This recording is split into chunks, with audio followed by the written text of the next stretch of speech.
Hello friends, welcome to the era civil services.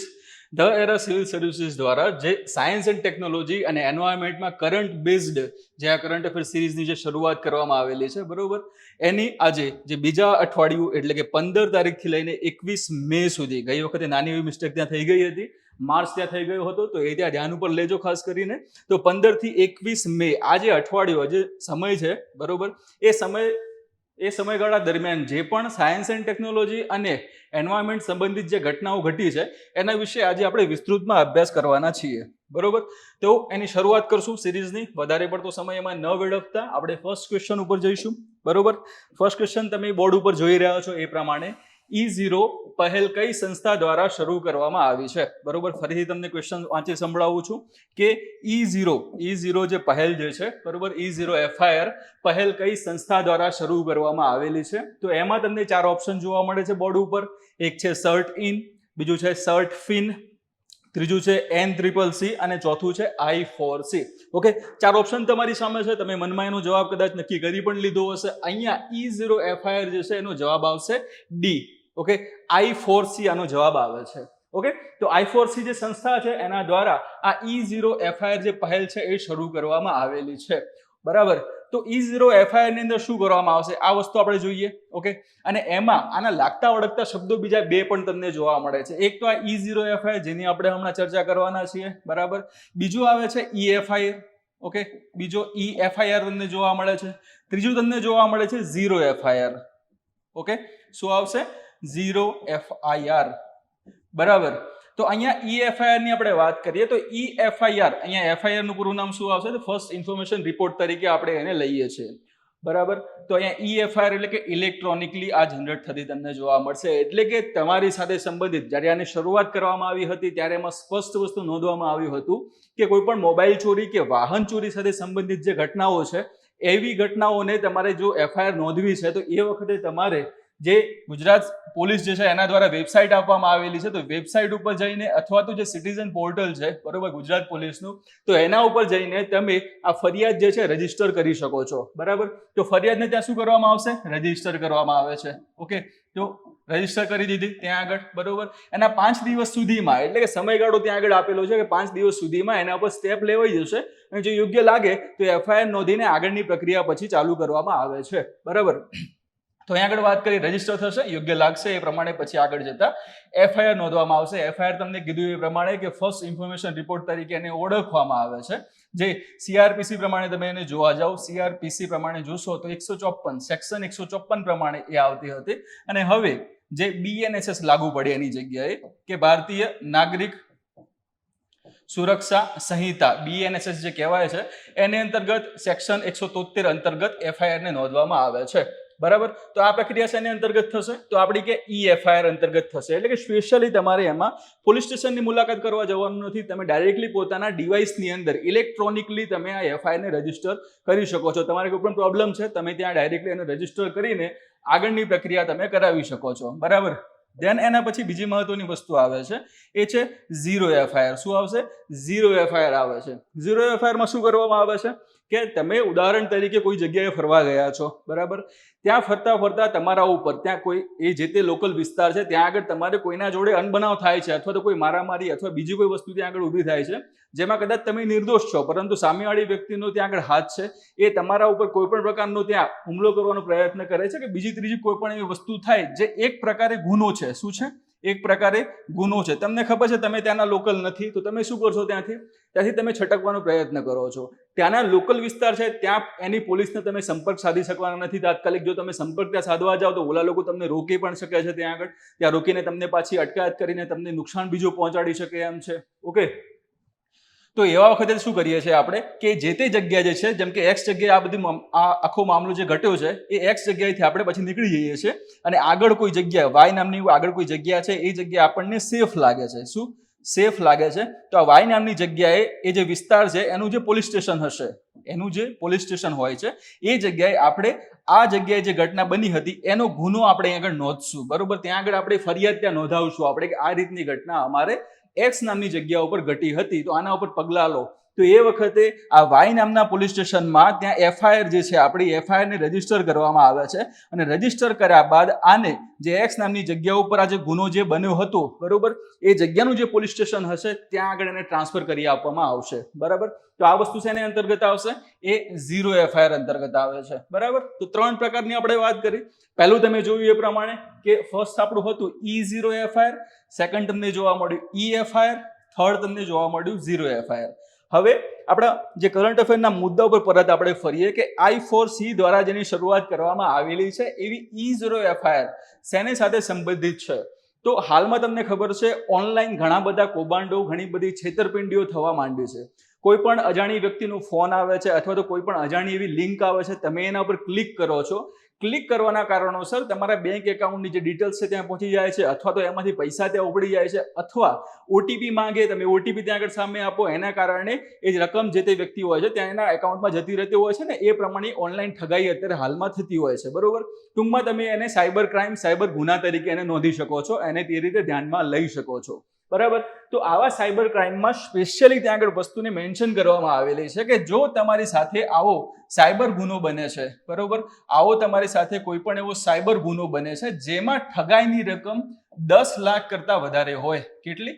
10 lakh કરતા વધારે હોય બરાબર. 10 લાખ કરતા વધારે હોય તો એવા સમયગાળામાં આપણે શું કરીએ છીએ? પહેલી વસ્તુ તમને કદાચ ખબર ના હોય તો હું તમને જણાવી દઉં કે આ પ્રમાણે કોઈ પણ એવી ઓનલાઈન છેતરપિંડી કે ઠગાઈ એવું કંઈ થયું છે તો તાત્કાલિક આપણે અહીંયા આગળ જે એફઆઈઆર છે અથવા તો જે અલગ અલગ સરકારના પોર્ટલ છે એના ઉપર આપણે ફરિયાદ કરવાની રહેશે. જેમ કે તમને સીધું ખબર હશે એ પ્રમાણે કે 1930 ડાયલ કરીને તમે ત્યાં આગળ પોતાની ફરિયાદ નોંધાવી શકો છો અથવા તો એનસીઆરપી પોર્ટલ છે ત્યાં આગળ જઈને પણ તમે પોતાની ફરિયાદ નોંધી શકો છો બરાબર.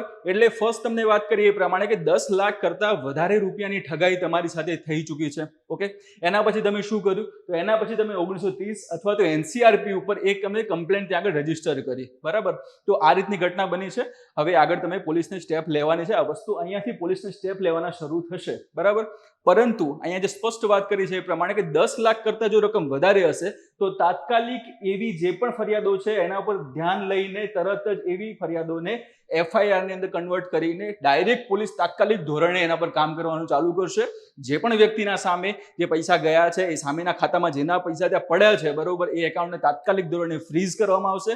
પોલીસ એ પૈસાને રિકવર કરશે અને જે વ્યક્તિના જોડે આ ઠગાઈ જે થઈ છે એને પછી પરત કરશે બરાબર. તો ટૂંકમાં આ જે E0 એફઆઈઆર શેની સાથે સંબંધિત છે? તો 10 લાખ કરતા વધારે જો ઓનલાઈન છેતરપિંડી તમારા જોડે થઈ છે, આ પ્રકારની રકમની તમારી છેતરપિંડી થઈ છે તો એના ઉપર આ કામ કરશે E0 એફઆઈઆર બરોબર. એના વિશે થોડું વિસ્તૃતમાં આપણે જોઈ લઈએ. અમિત શાહ દ્વારા જેની જાહેરાત કરવામાં આવી હતી બરાબર, હમણાં થોડા સમય પહેલાની જ વાત છે એટલા માટે જ આપણે અહીં આગળ એની ચર્ચા કરી રહ્યા છે.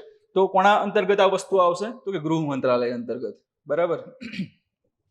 ગૃહ મંત્રાલય અંતર્ગત આ વસ્તુ આવતી તમને જોવા મળે છે. તમે જોઈ શકો છો એ પ્રમાણે કે ગૃહ મંત્રાલય એટલે કે MHA, મિનિસ્ટ્રી ઓફ હોમ અફેર્સની વાત કરીએ તો એમાં એના હેઠળના ભારતીય સાયબર ક્રાઇમ કોઓર્ડિનેશન સેન્ટર એટલે કે ઇન્ડિયનનો આઈ થશે, સાયબરનો ત્યાં આગળ થશે સી બરાબર, ક્રાઇમનો પણ સી થશે ઓકે, ક્રાઇમનું સી થશે, કોઓર્ડિનેશનનું પણ સી થશે અને સેન્ટરનું પણ સી થશે. એટલે કે આઈ અહીંયા આગળ એક આઈ થયો અને એના પાછળ લગાતાર 4 જેટલા સી ત્યાં આગળ આવે છે એટલા માટે આને કહેવાય છે I4C ઓકે. તો આ વસ્તુ તમને ક્લિયર થઈ ગઈ હશે બરાબર.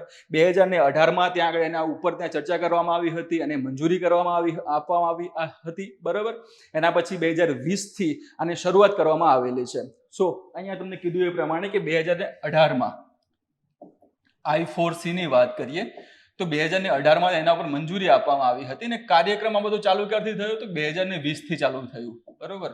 હવે આને અંતર્ગત તમે જોવા જશો તો આ શું છે? તો કે Indian cyber crime coordination centre છે. તો આના અંતર્ગત હવે રિજનલ ત્યાં આગળ અલગ અલગ સેન્ટર બનાવવાની પણ જોગવાઈ કરવામાં આવેલી છે બરાબર. તો આના અંતર્ગત કેવા સેન્ટર બનશે આગળ જતા? તો કે રિજનલ સેન્ટર ત્યાં આગળ બનશે અને એ શેમાં હશે? તો દરેક રાજ્યોમાં બનશે ઓકે. તો આ વસ્તુને પણ તમારે ત્યાં આગળ ધ્યાનમાં લેવાની છે. અને આના દ્વારા I4C છે એના દ્વારા એક મેગેઝિન, ત્રિમાસિક મેગેઝિન ઓકે, ત્રિમાસિક મેગેઝિન બહાર પાડવામાં આવે છે. એનું નામ શું છે? સાયબર પ્રવાહ એ મેગેઝિનનું નામ છે. તો એ આના દ્વારા બહાર પાડવામાં આવે છે જે તમને અલગ અલગ જે સાયબર ગુનાઓ છે એના વિશે માહિતી આપશે. હાલમાં કઈ રીતે ઠગાઈ કરવામાં આવે છે એ બધી વસ્તુની માહિતી તમને આજે એમના દ્વારા જે ત્રિમાસિક જે મેગેઝિન બહાર પાડવામાં આવે છે એમાં આ વસ્તુની ત્યાં ખાસ તમને ઉલ્લેખ કરેલો જોવા મળશે. બરાબર. નેક્સ્ટ તમે જુઓ તો આજે I4C દ્વારા આજે E0 FIR સ્ટાર્ટ કરવામાં આવેલી છે. એ ફર્સ્ટ ક્યાંથી ચાલુ કરવામાં આવી છે? તો દિલ્હીમાં. ઓકે. અને એ પણ કયા તબક્કે કયા ધોરણો અનુસાર છે? તો પાયલોટ ધોરણે એની શરૂઆત કરવામાં આવેલી છે. આ E0 FIR પહેલ એક નવી પદ્ધતિ છે જ્યાં 10 લાખ, હમણાં તમને વાત કરી એ પ્રમાણે કે રૂપિયા 10 લાખથી વધુની છેતરપિંડીની નાણાકીય સાયબર ક્રાઇમ ફરિયાદો 1930 હેલ્પલાઇન અથવા national cyber crime reporting portal એટલે કે NCRP દ્વારા રિપોર્ટ કરવામાં આવે તો તે આપમેળે FIR-માં રૂપાંતરિત થઈ જશે. બરાબર. હમણાં તમને વાત કરી એ પ્રમાણે. ઓકે. હમણાં તમને સ્ટાર્ટિંગમાં મેં તમને કીધું હતું કે આ પ્રમાણે આખી સિસ્ટમ કામ કરે છે. તમે FIR ત્યાં તમે આ પ્રકારની ફરિયાદ ત્યાં આગળ નોંધાવશો, 10 લાખથી વધારેની રકમ હશે તો ડાયરેક્ટલી FIR-માં એ વસ્તુ કન્વર્ટ થઈ જશે. ઠીક. આવું કરવા પાછળનો ઉદ્દેશ્ય શું? કેમ આવું ભાઈ કરવું પડે છે? બરાબર. તો એનો ઉદ્દેશ ત્યાં આગળ આવશે કે મોટા પાયે જે સાયબર છેતરપિંડીની જે તપાસ છે ઝડપી અને બનાવવા અને સાયબર ગુનેગારો સામે ઝડપી કાર્યવાહી સુનિશ્ચિત કરવાનો છે. એટલે કે ટૂંકમાં ઝડપી કાર્યવાહી કેમ કરવાની હોય? તો એની પાછળનું સૌથી મહત્વનું કારણ એ છે કે ઝડપી કાર્યવાહી તમે કરશો તો સામેવાળી વ્યક્તિ જેને ઠગાઈ કરી છે એના એકાઉન્ટમાંથી એ પૈસા ઉપાડે એના પહેલા તમે એકાઉન્ટ ફ્રીઝ કરીને ત્યાંથી તમે પૈસા રિકવર કરી શકો છો. બરાબર. બાકી ઘણી બધી વખત એવું થાય છે કે તમે કમ્પ્લેન નોંધાવો ત્યાં સુધીમાં તો પેલી વ્યક્તિએ પૈસા ઉપાડી લીધેલા હોય ને પછી એકાઉન્ટ જે હોય ડિએક્ટિવેટ કરી નાખ્યા હોય કાં તો પછી ગમે તેવું એને સ્ટેપ લઈ લીધું હોય જેથી કરીને એ જે કાયદો જે છે કાયદાના પછી એ હાથમાં આવી શકે એમ રહેતો નથી. બરાબર. એટલે જેટલું ઝડપી ત્યાં આગળ તમે એને જણાવશો એટલી ઝડપથી આના ઉપર કાર્યવાહી ત્યાં થઈ શકે છે. જે પીડિતોની લાંબા સમયથી ચાલી આવતી ફરિયાદોને સંબોધે છે, જેમને FIR નોંધણીમાં વિલંબ થાય છે અને ચોરાયેલા નાણાં પાછા મેળવવામાં મુશ્કેલી પડે છે. એટલે તમે આ સિચ્યુએશન જે છે ને એ હાલમાં ચર્ચાનો વિષય છે. કેમ? કારણ કે ઘણી બધી વખત એવું થાય છે કે નાની મોટી રકમ હોય 5,000, 10,000, 15,000 તો એ મેળવતા ખૂબ જ ત્યાં મહિનાઓનો સમય જતો રહે છે. ઘણી બધી તે કાયદાકીય પ્રક્રિયાઓમાંથી પસાર થવું પડે છે. ત્યારે જઈને એ જે નાણાં હોય છે પરત મળતા હોય છે અને ઘણી વખતે નાણાં પરત પણ મળતા નથી. કેમ? કારણ કે સામેવાળો જો ઠગ જે છે એણે એ પૈસા ઉપાડી લીધા હોય એટલા માટે આ વસ્તુ ત્યાં થતી હોય છે. ઓકે. નેક્સ્ટ એમાં આપણે જોઈએ હવે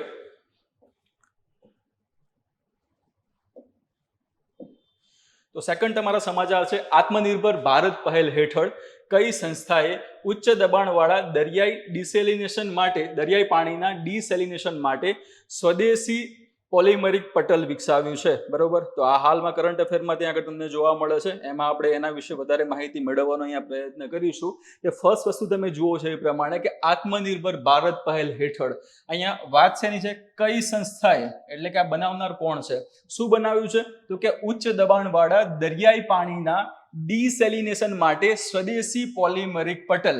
બરાબર. દરિયાઈ પાણી કેવું હોય છે? ખારું હોય છે. એટલે ખારું છે એના કારણે એની સેલિનિટી કેવી હોય છે? સેલિનિટી એની ત્યાં હાઈ આપણને જોવા મળે છે. તો એની સેલિનિટી ત્યાં તમે ઘટાડશો એટલે એને અંદર રહેલી જે ખારાશ છે એ ખારાશ ત્યાં ઘટી જશે અને ઘટવાના કારણોસર તમે એ પાણીને પી શકશો. બરાબર. તો એટલા માટે આ ડિસેલિનેશનની વસ્તુ કરવામાં આવે છે. તો એના માટે શું વિકસાવ્યું છે? સ્વદેશી પોલિમરિક પટલ ત્યાં આગળ આવશે. બરાબર. આનું તમે પૂરું નામ જોવા જશો તો સ્વદેશી છે મલ્ટીલેયર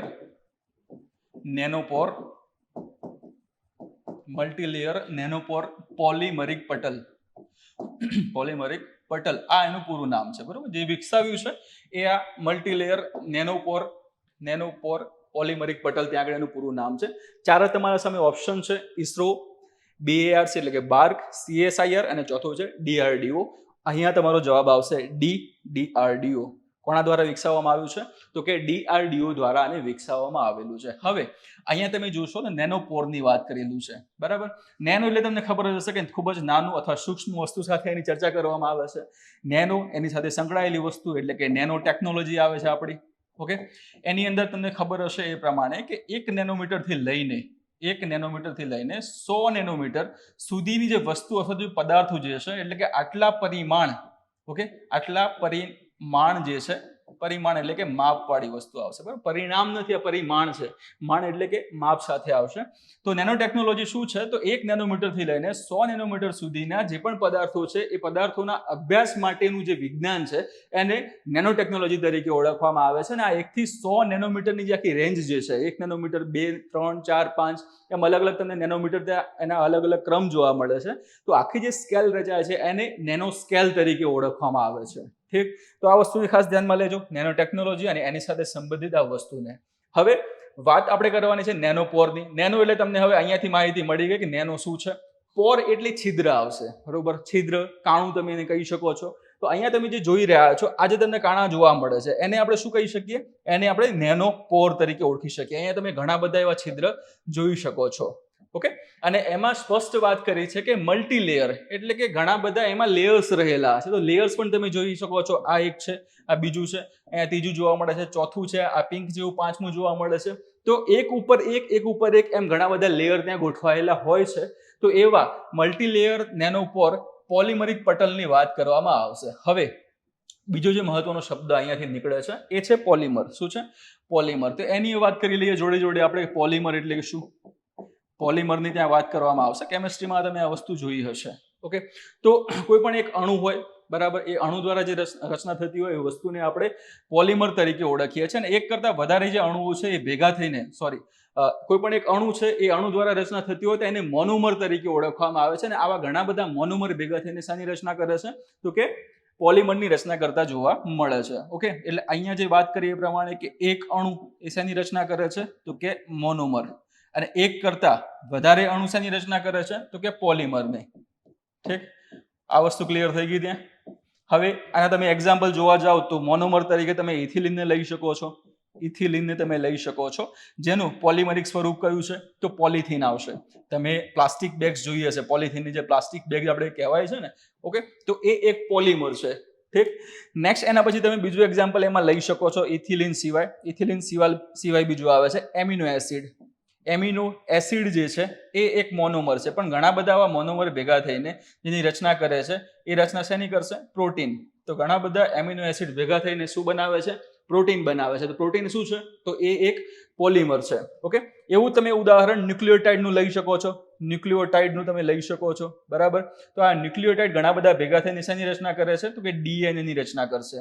ઓકે, ડીઓક્સીરિબો ન્યુક્લિક એસિડ તરીકે જેને આપણે ઓળખીએ છીએ, તો એ ઘણા બધા ન્યુક્લિયોટાઇડની ભેગા થઈને બનતી રચના છે. ટૂંકમાં આ વસ્તુ તમને અહીંયાથી ક્લિયર થશે, બરાબર, કે મોનોમર શું છે, પોલિમર શું છે. તો હવે આપણું જે અહીંયા જે ડિમાન્ડ હતી ક્વેશ્ચનની કે મલ્ટીલેયર નેનોપોર પોલિમરિક પટલ વિકસાવ્યું હતું, તો એના ઉપરથી આ બધી વસ્તુ પર તમને હવે બેઝિક આની માહિતી પૂરેપૂરી મળી ગઈ છે, બરાબર. હવે આપણે જવાનું છે આ મુદ્દા ઉપર. કેમ વિકસાવ્યું છે? તો એનું કારણ ત્યાં આગળ લખેલું છે કે ઉચ્ચ દબાણવાળા જે દરિયાઈ જે પાણી જે છે એ પાણીના ડીસેલિનેશન માટે. શેના માટે? ડીસેલિનેશન માટે. એટલે એની અંદર રહેલી જે ખારાશ જે છે, બરાબર, સોડિયમની જે આપણે વાત કરીએ સ્પેશિયલી, ઓકે, તો સોડિયમ ક્લોરાઇડની, તો એ ખારાશને આપણે દૂર કરવાની વાત છે, NaCl ને ત્યાં દૂર કરવાની વાત છે. પરંતુ ફક્ત ને ફક્ત NaCl એ વસ્તુ ત્યાં આગળ નહીં આવે. અહીંયા સ્પેશિયલી વાત કરી છે કે સ્વદેશી પોલિમરિક પટલની વાત કરી છે, એટલે કે મેમ્બ્રેન ત્યાં આગળ આવશે. મેમ્બ્રેનનો ઉપયોગ કેમ કરવાનો છે? તો એ ખારાશને તો દૂર કરશે જ, પરંતુ પાણીની અંદર રહેલી બીજી ઘણી બધી એવી અશુદ્ધિઓ છે, એ અશુદ્ધિઓને પણ દૂર કરવાનું કામ કરે છે. અશુદ્ધિઓમાં તમે જોવા જશો તો આર્સેનિક ત્યાં આગળ આવે છે, બરાબર. આર્સેનિક આવશે એક, તો અહીંયા નોંધું છું હું. એક આર્સેનિક છે, જે ખાસ મહત્વના આપણે એવા તત્વો જોઈશું જે આપણા માટે નુકસાનકારક છે. આર્સેનિક છે. બીજા આવે છે ફ્લોરાઇડ આવે છે, ફ્લોરાઇડ છે. ત્રીજું નાઇટ્રેટ છે, નાઇટ્રેટ આવે છે. એના પછી લેડ આવે છે, કેડમિયમ આવે છે, બરાબર. લેડ છે, કેડમિયમ છે, વાયરસ છે, બેક્ટેરિયા છે. ક્લોરીનનું પણ વધારે પ્રમાણ હોય તો ક્લોરીન પણ આની અંદર આવી જશે. તો આ મેમ્બ્રેન શું કરશે? આ બધા જે અલગ અલગ જે તત્વો જે છે, બરાબર, એને ત્યાં આગળ બહાર જ અટકાવી દેશે અને ખાલી ને ખાલી પાણીના અણુઓને અંદરની તરફ આવવા દેશે. તો આ તત્વો નુકસાનકારક છે એટલા માટે બહાર અટકાવવા એને જરૂરી છે. નુકસાનકારક કઈ રીતે એ તમે આમાં જોવા જશો તો નુકસાનકારક એ રીતે છે કે આર્સેનિકની વાત કરીએ તો આર્સેનિકનું જો શરીરમાં વધારે પડતું જો પ્રમાણ થઈ જાય છે, વધારે પડતું પ્રમાણ થઈ જાય છે તો એના કારણે સ્કિન કેન્સર પણ થઈ શકે છે, બરાબર. હૃદય છે અને યકૃત, હૃદય અને યકૃતને પણ નુકસાન આનાથી થઈ શકે છે. ઓકે, એટલા માટે આર્સેનિક જે વધારે પડતું શરીરમાં ન જાય એટલે એને મેમ્બ્રેનમાં અટકાવી દેવામાં આવે છે. ફ્લોરાઇડની વાત કરીએ તો ફ્લોરાઇડના કારણે ફ્લોરોસિસ થતું જોવા મળે છે આપણને. શું? ફ્લોરોસિસ થતું જોવા મળશે. ફ્લોરોસિસથી શું થાય તો કે જે મનુષ્ય જે છે એના હાડકા કેવા થશે તો હાડકા કમજોર થઈ જશે. ઓકે, હાડકામાં જીવ રહેશે નહીં, કોઈ મરડી નાખશે તો એ તૂટી જશે. તો એવી અસરને શું કહેવાય? ફ્લોરોસિસ તરીકે એને ઓળખવામાં આવે છે અને ફ્લોરાઇડના વધારે પડતા પ્રમાણથી આ થશે. ઓકે, નાઇટ્રેટની વાત કરીએ તો નાઇટ્રેટ સાથે સંબંધિત પ્રશ્ન અગાઉની જીપીએસસીમાં એકવાર પૂછાઈ ગયો છે. હવે મેં તમને પહેલા પણ કીધું હતું કે આ સિરીઝ આપણી છે એના ઉપર ખાસ ધ્યાન રાખે છે. તો કરંટ બેઝડ જે સાયન્સ એન્ડ ટેકનોલોજી અને એન્વાયરમેન્ટ છે એના ઉપર આપણે ખાસ ધ્યાનમાં લેવાના છે. આ કરંટ છે બેઝ એના અહીંયા સુધી પહોંચે છે અને એમાંથી નીકળેલો એ પ્રશ્ન અગાઉની જીપીએસસીમાં બ્લુ બેબી સિન્ડ્રોમ કરીને એક પ્રશ્ન પૂછાયો હતો. બરોબર, એ શેને કારણે થાય છે? આવો પ્રશ્ન ત્યાં આગળ જીપીએસસીમાં પૂછાયો હતો. આજથી 2 કે 3 વર્ષ પહેલાની એક પરીક્ષા હતી, એમાં જીપીએસસી પ્રશ્ન પૂછ્યો હતો. તો આ નાઇટ્રેટ જે છે એની વધારે પડતી અસર થવાના કારણે જે બાળકો જે છે, બરાબર, આ નાના બાળકો છે એ બાળકોમાં બ્લુ બેબી સિન્ડ્રોમ ત્યાં આગળ થઈ શકે છે.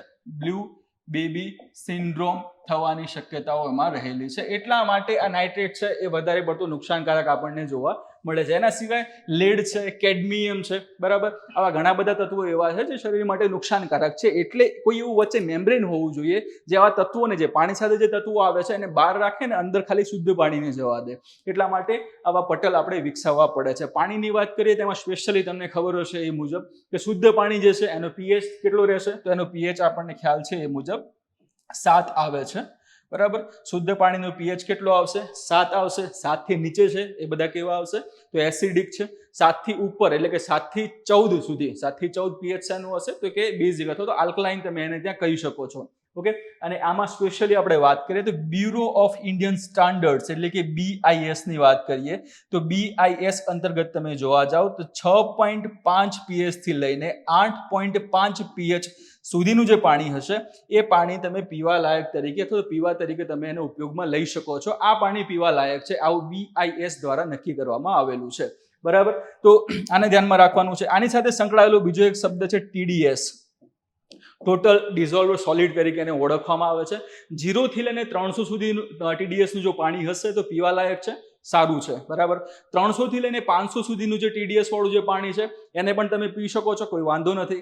500 થી લઈને 1000 TDS સુધીનું જે પાણી છે એ પાણી તમે ખૂબ જ અલ્પ સમયગાળા માટે, એટલે થોડા ઘણા સમય માટે તમારે પીવું હોય તો ચાલી જશે, પણ વધારે સમયગાળા સુધી તમે એ પાણી પી શકશો નહીં. પીશો તો તેના કારણે તમારા શરીરમાં અલગ અલગ નુકસાન થવાની સંભાવનાઓ સૌથી વધારે છે. અને છેલ્લે જે વાત કરી કે 1000 TDS થી વધારે પાણી છે એ સહેજ પણ પીવા લાયક નથી, થોડી વાર 1 સેકન્ડ માટે પણ પીવા લાયક નથી. પીશો તો પછી પૂરી થઈ ગઈ વસ્તુ, પૂરી થઈ ગઈ તમારી કહાની. ઓકે, તો આ બધી વસ્તુની આપણે વાત કરીએ ટોટલી એ પાણી સાથે સંકળાયેલી છે અને આ તમારો અહીંયાથી જે આપણો ક્વેશ્ચન હતો એનો ત્યાં બેઝિક એમાંથી પૂર્ણ થતો જોવા મળશે. ઓકે, આમાં એનું જે ઇન ડિટેલ હવે બીજી જે વસ્તુની વાત કરી છે કે કઈ રીતે કામ કરે છે. આપણે જે લેયર, જે મેમ્બ્રેન જે વિકસાવ્યું છે આપણા સાયન્ટિસ્ટોએ, DRDO જે સાયન્ટિસ્ટોએ આ મેમ્બ્રેન જે વિકસાવ્યું છે એ કામ કઈ રીતે કરે છે એની વાત કરીએ તો DRDOમાં સ્પેશિયલી એની એક સંશોધન શાળા છે, બીજી એક પ્રયોગશાળા છે. નામ શું છે? DMSRDE કરીને. કઈ જગ્યાએ આવેલી છે તો કે કાનપુર ખાતે આવેલી છે.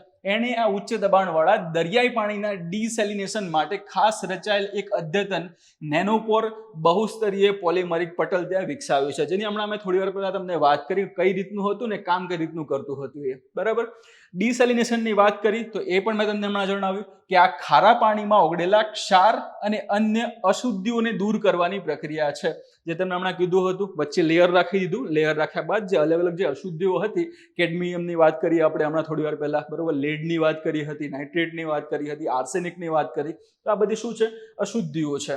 આ બધા અશુદ્ધ અથવા ઝેરી વિષેલા તત્વો તરીકે એને આપણે કન્સિડર કરી શકીએ છીએ. જેથી એટલે કે આ બધું તમે દૂર કરી નાખશો, એની અંદર રહેલા ક્ષારને તમે દૂર કરી નાખશો અને પછી અશુદ્ધિને તમે દૂર કરી નાખશો તો આ પાણી હવે માનવ વપરાશ માટે, કૃષિ માટે અથવા ઔદ્યોગિક ઉપયોગ માટે યોગ્ય, તાજું અને પીવાલાયક પાણી ત્યાં આગળ મળી રહેશે. એટલે આ વસ્તુ ખાસ ત્યાં આગળ હાથ ધરવામાં આવી છે. બરાબર, તો એને તમારે નોંધ કરીને એમાં નોંધવાની તમારે રહેશે.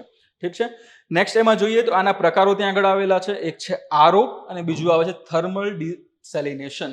આરઓ તમને ખબર હશે, તમારા ઘરે આરઓ હશે જ, નહીં હોય તમે ક્યાંક ને ક્યાંક આરઓ તમે જોયેલો હશે. આરો કઈ રીતે કામ કરે છે? સેમ હમણાં જે આપણે ફિલ્ટરની વાત કરી હતી એ પ્રમાણે આરો કામ કરતું જોવા મળે છે. આરો જે છે એનું પૂરું નામ તમે જોશો તો આરોનું પૂરું નામ શું છે? તો કે રિવર્સ ઓસ્મોસિસ. શું? Reverse osmosis.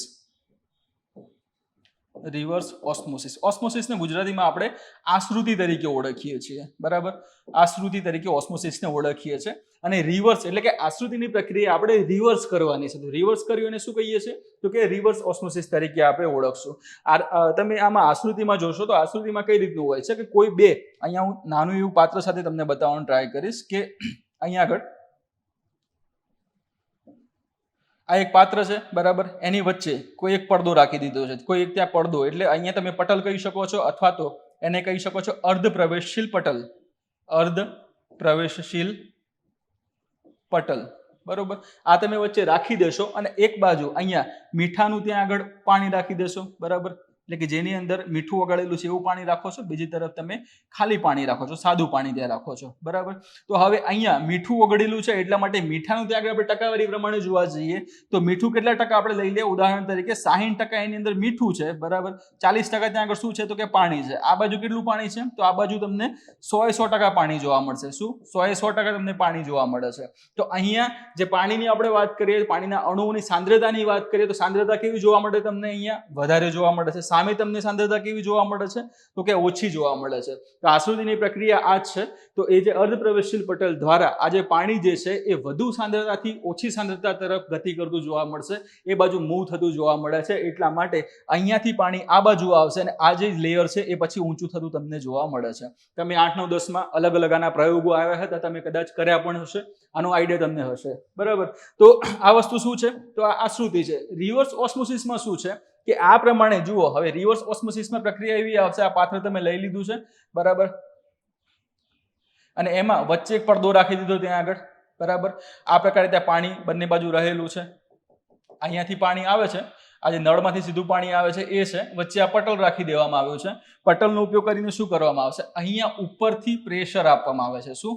ઉપરથી અહીંયા પ્રેશર આપવામાં આવે છે. તો પ્રેશર આપશું તો એનાથી શું થશે? તો આની અંદર આ જે નળમાંથી જે આવતું પાણી, પહેલા જે પાણીના અણુઓ છે એ ફક્ત ને ફક્ત પાણીના અણુઓ પેલો જે અર્ધપ્રવેશશીલ પટલ હતો એમાંથી પાર થઈને આ તરફ આવી શકશે. બાકી કોઈ પણ અશુદ્ધિઓ જે પણ હતી એ એને પાર કરી શકશે નહીં, બરાબર?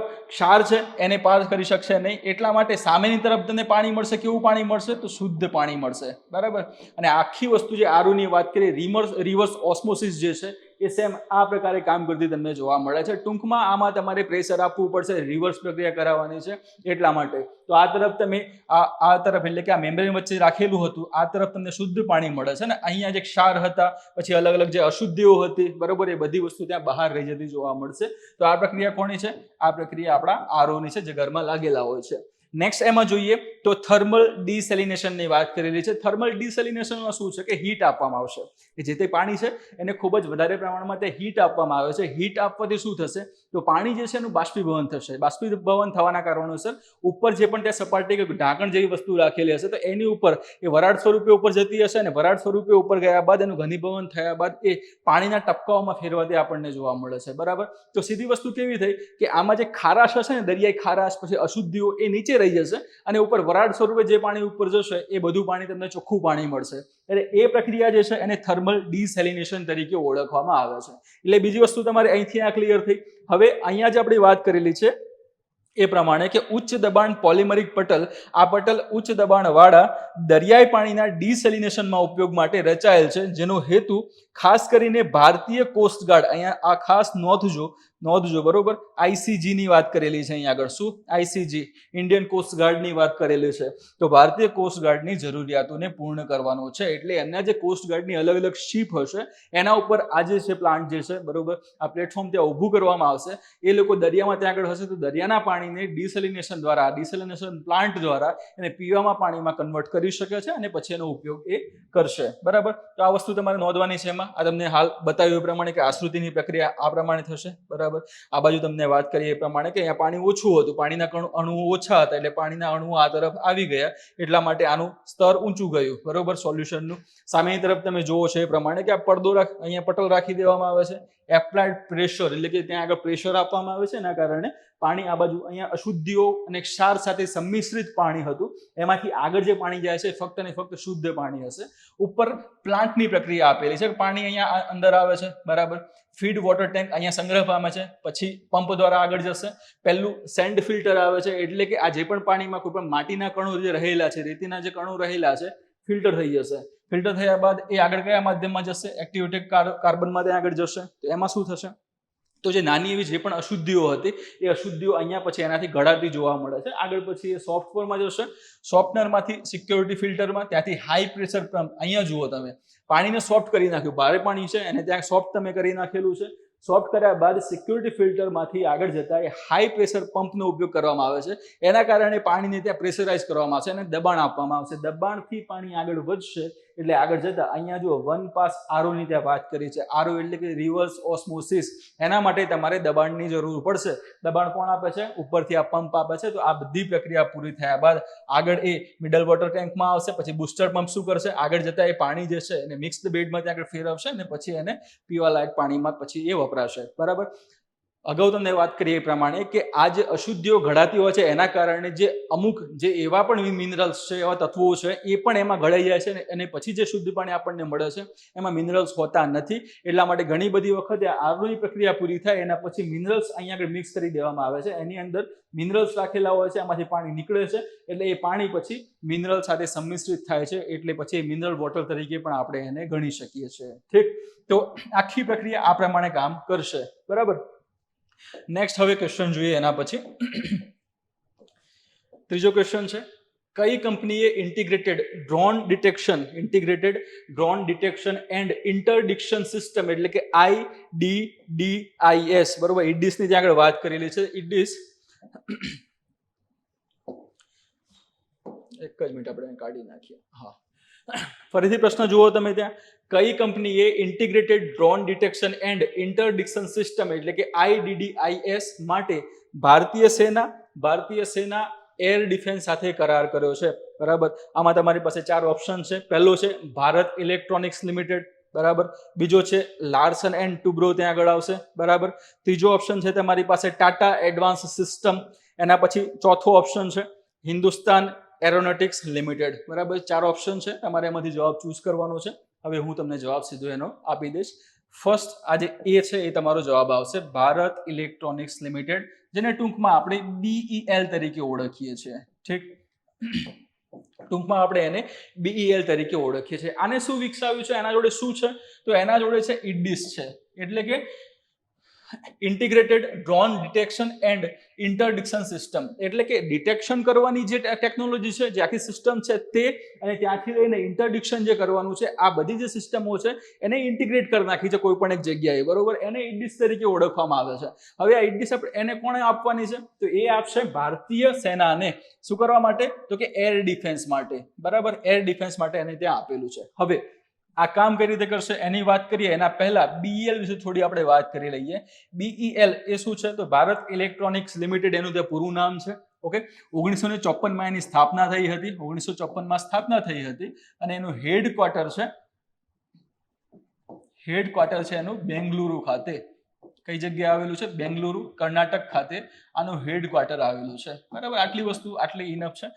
કામ કઈ રીતે કરે છે? તો ભારતીય સેનાની 3 પાંખો, આર્મી, નેવી, બરાબર, એરફોર્સની વાત કરી લઈએ. આ 3 પાંખો, એના સિવાય પણ સેનાના જે અલગ અલગ એકમો છે, યુનિટ્સ છે, એમાં કોઈ પણ ઇલેક્ટ્રોનિક સાથે સંબંધિત કોઈ વસ્તુ, કોઈ ઉપકરણોની જરૂર પડે છે તો એનું બનાવવાનું કામ આ કરી આપશે. જેમ કે રડાર બનાવી આપે છે, નાઇટ વિઝન ડિવાઇસીસ બનાવી આપે છે, અમુક સોફ્ટવેર સંબંધિત જે પ્રક્રિયાઓ છે તો એ પણ એ ત્યાં કરી આપે છે, બરાબર. તો આ બધી વસ્તુ બનાવવાનું કામ કોણ કરશે? તો આ BEL દ્વારા કરવામાં આવે છે. એ સિવાય પણ જોવા જઈએ તો મેડિકલ ક્ષેત્રમાં પણ અલગ અલગ ડિવાઇસીસની જરૂર પડે છે, તો એને પણ બનાવવાનું કામ BEL દ્વારા થાય છે.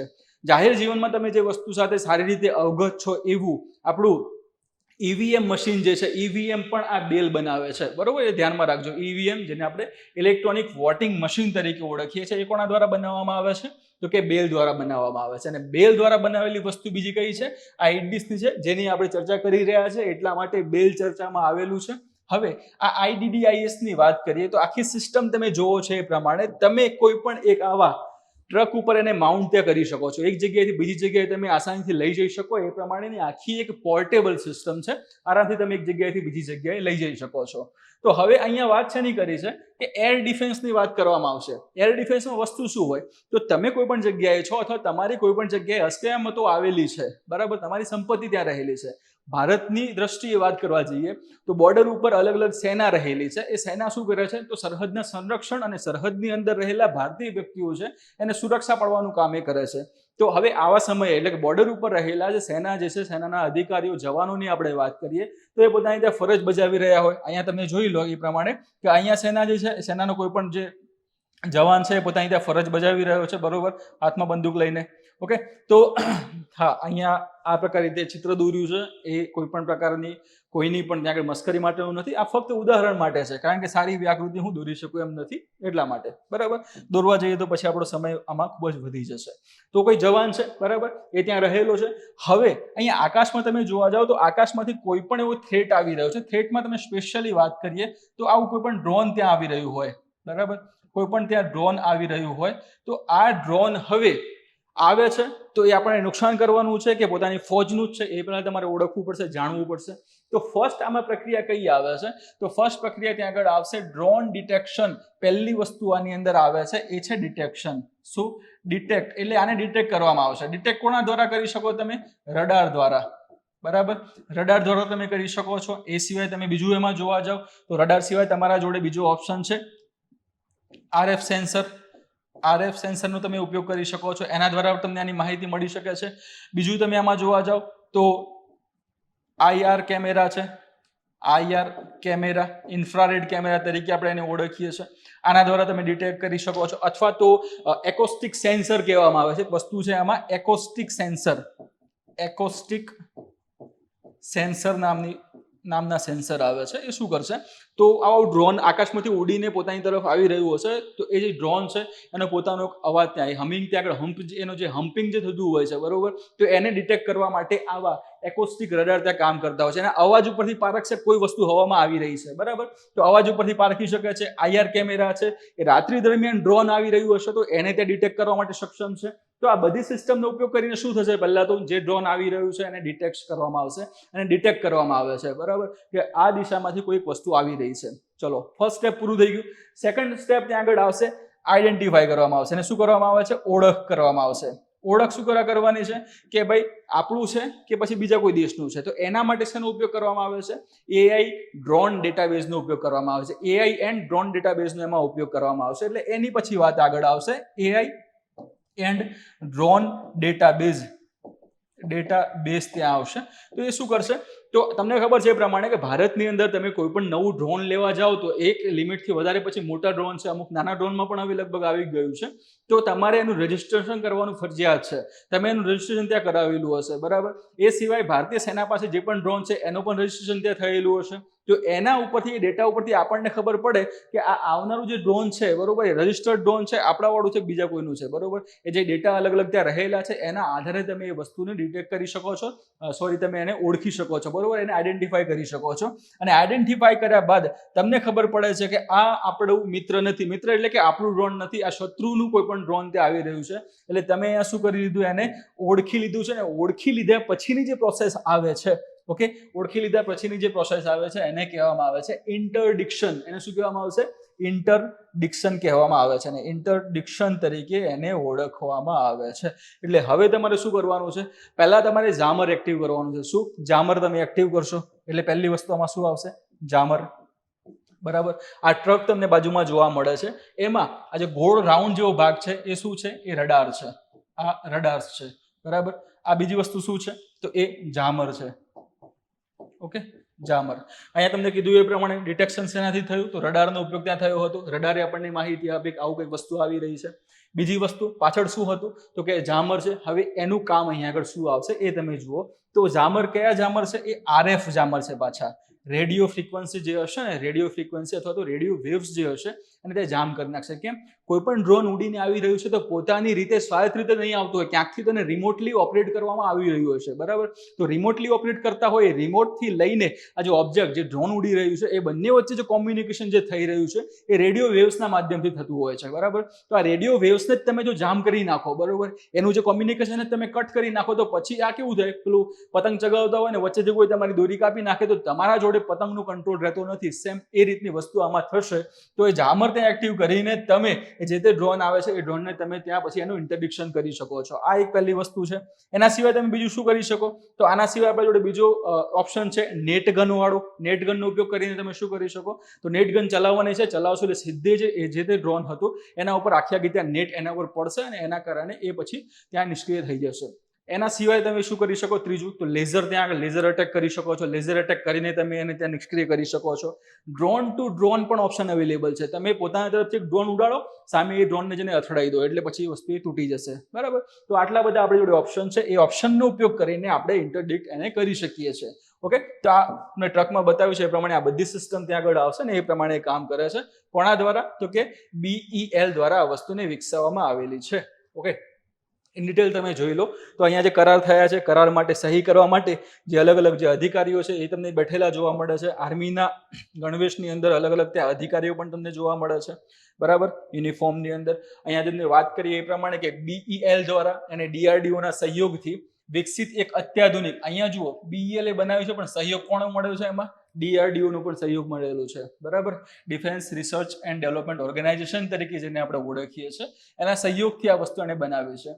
એક અત્યાધુનિક સ્વદેશી કાઉન્ટર ડ્રોન સિસ્ટમ છે, integrated drone detection and interdiction system એટલે કે IDIS તરીકે એને ઓળખવામાં આવે છે. IDDIS સપ્લાય કરવા માટે ભારતીય આર્મી એર ડિફેન્સ સાથે એક મહત્વપૂર્ણ કરાર હસ્તાક્ષર કર્યા. જે આપણો જવાબ હતો એ ક્લિયર થાય છે. આ કરાર અદ્યતન ટેકનોલોજી દ્વારા ઉભરતા હવાઈ જોખમોને સંબોધિત કરીને ભારતની સંરક્ષણ ક્ષમતાઓને મજબૂત બનાવે છે. હમણાં તમને કીધું એ પ્રમાણે કે કોઈ પણ હવાઈ હુમલો આવો થઈ રહ્યો છે અથવા તો હવામાં આ પ્રમાણે ડ્રોન આવી રહ્યું છે તો તમે એની સામે આ પ્રકારે સ્ટેપ લઈ શકો છો અને નિષ્ક્રિય તમે કરી શકો છો. કઈ રીતે કામ કરે છે એ મેં તમને હમણાં આગળ જણાવ્યું હતું. ઓકે, આ પ્રોજેક્ટ જે છે એ મેક ઇન ઇન્ડિયા પહેલ સાથે સુસંગત છે, જે સંરક્ષણ ઉત્પાદનમાં આત્મનિર્ભરતાને પ્રોત્સાહન આપે છે. તમે આવું મેઇન્સમાં લખો તો ખૂબ જ સારું ધ્યાન લાગે, બરાબર. મેઇન્સ માટે પણ આ વસ્તુ સારી એવી રીતે કામમાં આવી શકે એમ છે. અને હવે સાયન્સ એન્ડ ટેકનોલોજીની તમને વાત કરીએ તો એમાં ક્યાંય ને ક્યાંય પ્રશ્ન એમાં પૂછાતા હોય છે. જરૂરી નથી કે કોઈ પણ એક સેક્ટરને ત્યાં પકડીને પ્રશ્ન પૂછી લે. હવે એવું સેક્ટર ઉપર જે આખું વેટેજ રહેતું હતું એવું રહ્યું નથી, ગમે ત્યાંથી પ્રશ્ન આવી શકે છે. તો આવું તમે કંઈ પણ ત્યાં લખો તો એમાં એ સારી એવી તમારી છાપ છોડશે. વધુમાં BEL એ 572 કરોડના ઓર્ડર મેળવ્યા છે, જેમાં નૌકાદળના જહાજો, બરાબર. પહેલા આપણે વાત કોની થતી હતી, ભારતીય આર્મીની વાત થતી હતી. હવે કોની વાત થઈ રહી છે અહીંયા આગળ, તો કે નૌકાદળની વાત થઈ રહી છે, નેવીની વાત થઈ રહી છે. તો નૌકાદળના જહાજો અને સોફ્ટવેર ડિફાઇન્ડ રેડિયો એટલે કે SDRs માટે AI આધારિત સોલ્યુશન્સનો સમાવેશ થાય છે, જે દેશના વ્યૂહાત્મક સંરક્ષણ માળખામાં તેના વિસ્તરતી ભૂમિકા દર્શાવે છે. આવું બે ત્રણ વસ્તુ તમે લખી નાખો મેન્સનો ક્વેશ્ચન પૂરો કરતા હોવ ત્યારે, તો એમાં સારી એવી આ છાપ છોડી શકે છે. કઈ રીતે ડ્રોન આવે છે, શું કામ કરે છે, બધી વસ્તુ મેં તમને હમણાં થોડી વાર પહેલા એ જણાવી છે. એટલે હવે નેક્સ્ટ ક્વેશ્ચન ઉપર જશું, નેક્સ્ટ સ્લાઇડ ઉપર આપણે જશું. નવો ક્વેશ્ચન તમારી સામે છે. તાજેતરમાં કયા દેશમાં યાલા ગ્લેશિયરને આબોહવા પરિવર્તનની અસરોને કારણે મૃત જાહેર કરવામાં આવ્યો છે? ઓકે, અહીંયા યાલા ગ્લેશિયરની વાત કરવામાં આવે છે ને ક્વેશ્ચન જે પૂછેલો છે એ કે કયા દેશમાં તે આવેલો છે, બરાબર. તો અહીંયા ક્વેશ્ચનમાં 4 ઓપ્શન ઉપર આવી જાઓ. પહેલો ઓપ્શન છે ભૂટાન, બીજો ઓપ્શન છે તમારી પાસે ચીન, ત્રીજો છે ભારત અને ચોથો છે નેપાળ. અહીંયા જવાબ આવશે નેપાળ. ઓકે, શું જવાબ આવે છે આમાં? નેપાળ જવાબ આવશે. અહીંયા જે વાત કરી છે કે કયા દેશમાં, જવાબ આપણે આપી દીધો, નેપાળમાં આવેલો છે. શું છે વસ્તુ ચર્ચામાં, તો કે યાલા ગ્લેશિયર ચર્ચામાં છે. યાલા ગ્લેશિયર, હિમ નદીની આપણે વાત કરીએ તો એ ચર્ચામાં છે. અને એમાં થયું છે શું, તો કે આબોહવા પરિવર્તનને કારણે એની જે અસરોને કારણે એને મૃત જાહેર કરવામાં આવેલો છે. શું કર્યું, એને મૃત જાહેર કરી દીધેલો છે. તો જવાબ શું આવતો હતો આપણો? નેપાળ. હવે આ વસ્તુ કેવી છે, ગ્લેશિયરની પહેલા વાત કરીએ. તમને નામ શું છે એનું, યાલા છે, બરોબર. પણ ગ્લેશિયર ખરેખર એટલે કે ગ્લેશિયર જેને તમે હિમ નદી તરીકે પણ ઓળખી શકો છો. ઓકે, તો આની રચના કઈ રીતે થાય? પહેલી વસ્તુ તો આ હિમ નદીઓ જે છે એની રચના કઈ રીતે થાય છે? તો કોઈ પણ એવો વિસ્તાર છે ઊંચાણવાળા વિસ્તારમાં, આપણે વાત કરીએ ખાસ કરીને તો ઉત્તરાખંડ છે, જમ્મુ કાશ્મીર છે, એના ઘણા બધા વિસ્તારો ખૂબ જ વધારે ઊંચાઈ આવેલા છે, એટલે એ જગ્યાએ તમને વધારે વધારે બરફ પણ જોવા મળે છે. કેમ? તો એના ઘણા બધા કારણો તમે જીઓગ્રાફીમાં વાંચ્યા હશે. હવે આ વિસ્તારો છે એ વિસ્તારોમાં હિમવર્ષા થતી હોય છે. શું? હિમવર્ષા ત્યાં થતી હોય છે. તો હિમવર્ષા થવાના કારણોસર શું થશે કે આ સરફેસ છે કોઈ, બરોબર, આ જમીનનો કોઈ પણ ભાગ છે, પહાડ સાથે આપણે ગણી લઈએ કે આ પહાડ પણ છે ત્યાં આગળ, ઓકે, આ જમીન સાથે પહાડ સાથેનો કોઈ ભાગ છે, તો એમાં હિમવર્ષા થતી આપણને જોવા મળે છે. ઓકે, તો આ હિમવર્ષા ત્યાં થાય છે. હિમવર્ષા થશે એટલે એનાથી શું થશે? તો અહીંયા આખું લેયર બનશે. આ બધી હિમ જે છે નીચે પથરાશે, એના કારણે લેયર બને છે. ફરીથી થોડા સમયમાં પાછી હિમવર્ષા થાય છે, ફરીથી થશે. એમ કરતા કરતા ઘણી બધી વખતે હિમવર્ષા થવાના કારણોસર આ જે સ્તર તમે જુઓ છો, એક ઉપર એક સ્તર રચાય છે, અને સ્તર રચાવાના કારણે એના ભારના કારણે ત્યાં આગળ શું થશે? તો દબાણ ઉત્પન્ન થશે, બરોબર. અને દબાણ ઉત્પન્ન થવાના કારણોસર એ જે પણ હિમવર્ષા થવાના કારણે જે હિમ હતો એ દબાય છે, તે સંકોચિત થાય છે, અને એ આગળ જતા બરફમાં કન્વર્ટેડ થતો આપણને જોવા મળે છે. અને બરફમાં કન્વર્ટ થયેલો જે હિમવર્ષા જે બરફમાં કન્વર્ટ થઈ ગઈ છે એને આપણે ગ્લેશિયર અથવા તો હિમ નદી સાથે એને સંબોધિત કરીશું, બરાબર. બીજી મહત્વની વસ્તુ એ છે જમીન છે એના ઉપર ત્યાં રહેલું છે, એટલે એમાં ગ્રેવિટીની અસર પણ લાગશે, ગુરુત્વાકર્ષણની પણ અસર લાગે છે, એટલે એ આવી હિમ નદીઓ હોય છે એ થોડી થોડી ત્યાં ખસકતી સરકતી પણ આપણને એમાં જોવા મળે છે. એટલે એ વસ્તુ તમારે ખાસ ધ્યાનમાં લેવાની છે. હવે આ કઈ રીતે કામ કરે છે એનું સાદું ઉદાહરણ, આપણે ઘરેલું ઉદાહરણ જોવા જઈએ તો કદાચ તમે સૂતા હો અને તમારા ઉપર કોઈ એક રજાઈને ઓઢાડી દે તો તમને કંઈ વાંધો નહીં આવે, 2 કે 3 રજાઈ ઓઢાડી દે તમને કંઈ વાંધો નહીં આવે. પણ એક સાથે તમારા ઉપર એક કરીને 40-50 રજાઈ ઓઢાડવામાં આવે તો એના વજનના કારણે તમારા ઉપર ભાર લાગશે, દબાણ આવશે. સેમ વસ્તુ અહીંયા એવી છે, વારંવાર હિમવર્ષા થવાના કારણોસર જે નીચેની તરફ જે હિમ હતો એ પછી એક દબાણના કારણોસર બરફમાં કન્વર્ટ થઈ ગયો અને પછી આવા ગ્લેશિયર ત્યાં બનાવે છે, બરાબર. તો એવો જે ગ્લેશિયરની વાત કરી છે અહીંયા આગળ, યાલા ગ્લેશિયર, જેને નેપાળમાં આવેલો છે અને એને હવે મૃત જાહેર કરવામાં આવેલો છે, એના વિશેની આ ન્યૂઝ બનેલી છે, જે એન્વાયરમેન્ટ સાથે સંબંધિત આપણો પ્રશ્ન છે, બરાબર. 12 મે 2025 વાત કરેલી છે. 12 મે 2025 રોજ international centre for integrated mountain development, બરાબર, માઉન્ટેન ડેવલપમેન્ટની વાત કરીએ અહીંયા આગળ, તો જેને ICIMOD, ટૂંકમાં એને ICIMOD તરીકે ઓળખવામાં આવે છે, તો એણે નેપાળ અને પાડોશી દેશોના વૈજ્ઞાનિકો, સાધુઓ અને સ્થાનિક લોકોની ભાગીદારી સાથે એક સ્મારક સમારોહ યોજ્યો હતો. કેમ? તો આને મૃત જાહેર કરવાનો છે એટલા માટે આ સ્મારક સમારોહને યોજવામાં આવ્યો હતો. કોના દ્વારા? તો કે ICIMOD દ્વારા. ખાસ ધ્યાનમાં લેજો આ વસ્તુને. જેમાં નેપાળના લેંગટાંગમાં સ્થિત યાલા ગ્લેશિયર કઈ જગ્યાએ આવેલો છે? તો કે નેપાળના લેંગટાંગ ખાતે આવેલો જોવા મળે છે. આ જે લેંગટાંગની વાત કરીએ, નેપાળના વિસ્તારની વાત કરીએ, તો હિન્દુકુશ પર્વતમાળા જે છે એનો જ આ એક ભાગ છે, એટલે એ રીતે પણ તમે એને યાદ રાખી શકો છો. તો એમાં આ જે ગ્લેશિયર છે એમાં ગ્લોબલ વોર્મિંગના કારણે દાયકાઓથી ઝડપથી પીછેહટ, એટલે કે ધીમે ધીમે આજે અહીંયા તમે જુઓ છો એ પ્રમાણે 1982 ફોટો ત્યાં મૂકેલો છે, એમાં તમને આ ગ્લેશિયર આ પ્રમાણે તમને જોવા મળતો હતો, બધો જ ભાગ એનો બરફથી ત્યાં ઢંકાયેલો જોવા મળતો હતો. એના પછી નેક્સ્ટ તમે જુઓ છો 1996, તો અહીંયા જુઓ એની ઊંચાઈ કેટલી હતી અને અહીંયા કેટલે પહોંચી ગઈ છે. ટૂંકમાં બરફ ઓગળ્યો છે ત્યાં આગળ, ઓકે. તો ઓગળવાના કારણોસર આની હાઇટ છે એ ઘટતી જોવા મળેલી છે. ધેન 2008 ત્યાં આગળ ફોટોગ્રાફ મૂકેલો છે, તો અહીંયા તો હવે જમીન અને પથ્થર ત્યાં દેખાવા માંડે છે, પહાડનો ભાગ ત્યાં દેખાવા માંડ્યો. એનો મતલબ એ સાફ છે કે અહીંયા જે પણ હિમનદી હતી, જે ગ્લેશિયર છે, એ સતત ગ્લોબલ વોર્મિંગના કારણોસર, આબોહવા પરિવર્તન, ક્લાઇમેટ ચેન્જની આપણે વાત કરીએ તો એના કારણોસર આ ઓગળી રહ્યું છે અને આ જમીનનો ભાગ હવે દેખાતો થયો છે. એના પછી 2009ની વાત કરીએ તો 9માં તો છેક ઉપર, એટલે કે આ ટેકરીનો ભાગ છે, અહીંયા ટેકરીનો ભાગ છે આટલો, બસ એટલામાં જ આ બરફ રહેલું જોવા મળે છે. ને આગળના જે ફોટા છે એમાં તો સાવ ત્યાં, મતલબ આ 2024નો જે છેલ્લો લાસ્ટનો ફોટો હતો એમાં તો સાવ હવે ત્યાં જમીન ત્યાં આગળ આવી જ ગઈ છે, થોડો ઘણો ભાગ ઉપર તમને ગ્લેશિયરનો જોવા મળે છે. તો એટલા માટે ચર્ચામાં છે, એટલા માટે એને મૃત જાહેર કરેલો છે. હવે અહીંયા જોઈએ તો પીછેહટ એટલે શબ્દ આના માટે વપરાયેલો છે કે ધીમે ધીમે ઓગળીને પાછો જતો જાય છે, ધીમે ધીમે એ ઓગળ્યા બાદ એ પોતાનું કદ જે છે એ ત્યાં ઓછું થતું આપણને એમાં જોવા મળેલું છે. તો એટલા માટે એને શું કર્યો છે, એને મૃત જાહેર કરવામાં આવ્યો છે. કે કેમ? કારણ કે હવે ત્યાં એવી હિમવર્ષા થતી નથી, બરાબર, અને હિમવર્ષા થતી નથી એટલા માટે ત્યાં એની સાઇઝ છે એ પણ વધતી નથી, ઊંચાઈ વધતી નથી, કે એનું વિસ્તરણ જે છે વિસ્તરણ પણ થતું નથી. ઉપરથી હવે એનું વિસ્તરણ સતત ઘટતું જાય છે, સાઇઝ પણ સતત ઘટતી જાય છે. એટલે એક સમય એવો આવશે કે જ્યારે આ ગ્લેશિયર અહીંયા હતો, આપણે હતોની કેટેગરીમાં રાખી દેશું અને ભૂતકાળમાં એને ફેરવી દેશું. ધેટ મીન્સ કે હાલમાં એ અવસ્થામાં છે કે આવનારા સમયગાળામાં થોડાક વર્ષોમાં એ ત્યાંથી કમ્પ્લીટલી લુપ્ત થઈ જશે. એટલા માટે એડવાન્સમાં એને ત્યાં મૃત જાહેર કરેલો છે કે હવે આનો કોઈ ત્યાં આગળ ઓપ્શન આપણા જોડે રહ્યો નથી. હિન્દુ કુશ હિમાલય એટલે કે HKH ક્ષેત્રમાં હિમનદી સંશોધન અને તાલીમ માટે મહત્વપૂર્ણ સ્થળ એવો આ ગ્લેશિયર 1970ના દાયકાઓથી તેનો 66% દળ ગુમાવી ચૂક્યો છે. એટલે 1970 થી લઈને અત્યાર સુધી આપણે જોવા જઈએ તો 66% એનો જે ભાગ હતો એ ઓલરેડી હવે ત્યાં પીગળી ગયેલો છે. ઓકે, અને 784 મીટર ઘટ્યો છે, જે 2040 સુધીમાં આબોહવા પરિવર્તનને કારણે અદ્રશ્ય થઈ જવાનું ભય છે.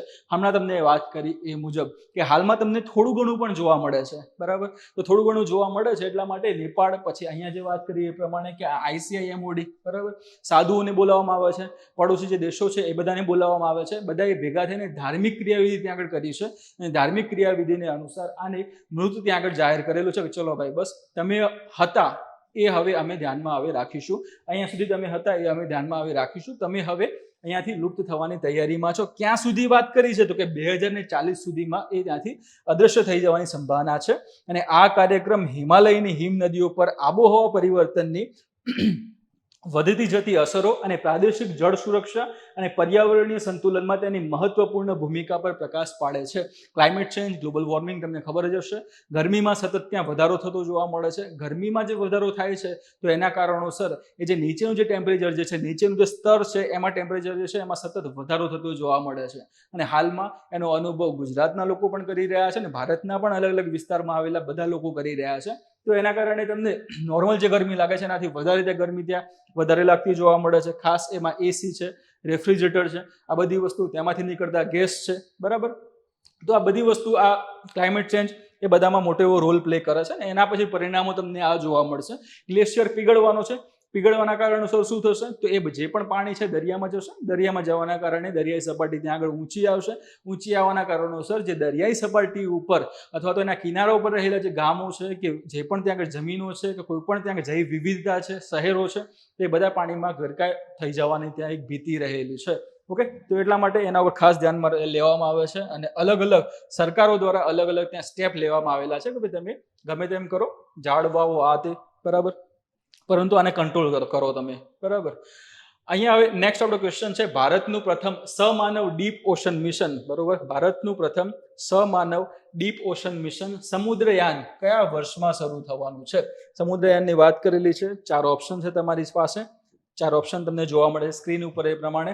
2025માં, 2026માં, 2027માં કે 2028માં. અહીંયા તમારો જવાબ આવશે 2026. ઓકે, 2026 તમારો જવાબ આવશે. એમાં શરૂઆત શેની કરવાની છે તો કે આ સમુદ્રયાનની વાત કરેલી છે. સમુદ્રયાન મિશન આપણે કરવાના છે.